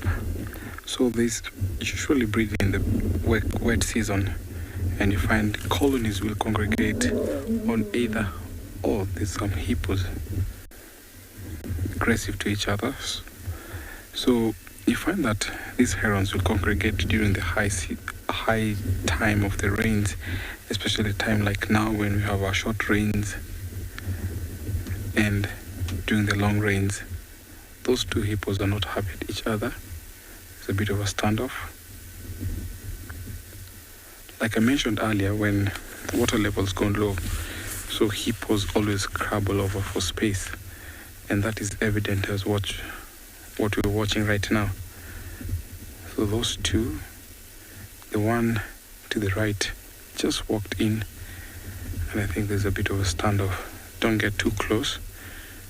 Mothers with young calves will always defend their calves from the big bulls like him. You can see the size difference.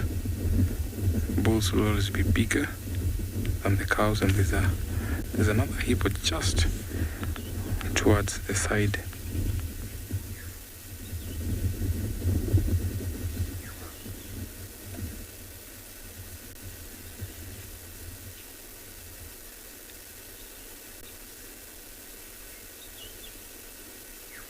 And if you don't win, you walk away. She's walking away right now, walking downstream. The riverbed is not even, so you find that some places where it's deep, rocky, and a little bit slippery. So hippos sometimes need an even riverbed where they'll rest easily. They also pick a spot where the water is not too torrent. The water is at least calm, not fast flowing. So, and these places are always suitable during the dry times, like now when the water level is going low.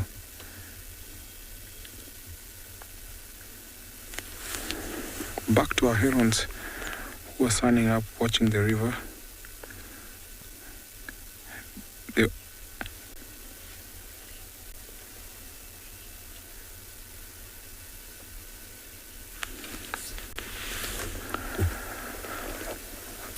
Are there any otters in the Mara River or in the marshes?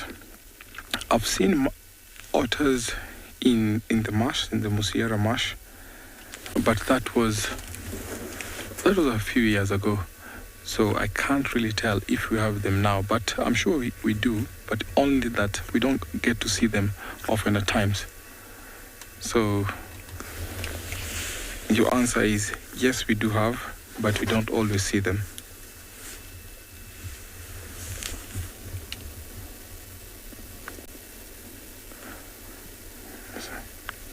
So the mother hippo was defending. You can see the calf just walk out on the riverbed there, and that's the reason why she was not happy of that bull that was getting too close. We've always seen lots of fights during the dry season, and that has made lone hippo bulls to walk out of these rivers and go and live in marshes or in small ponds that they always find preferably better than being in such a pod.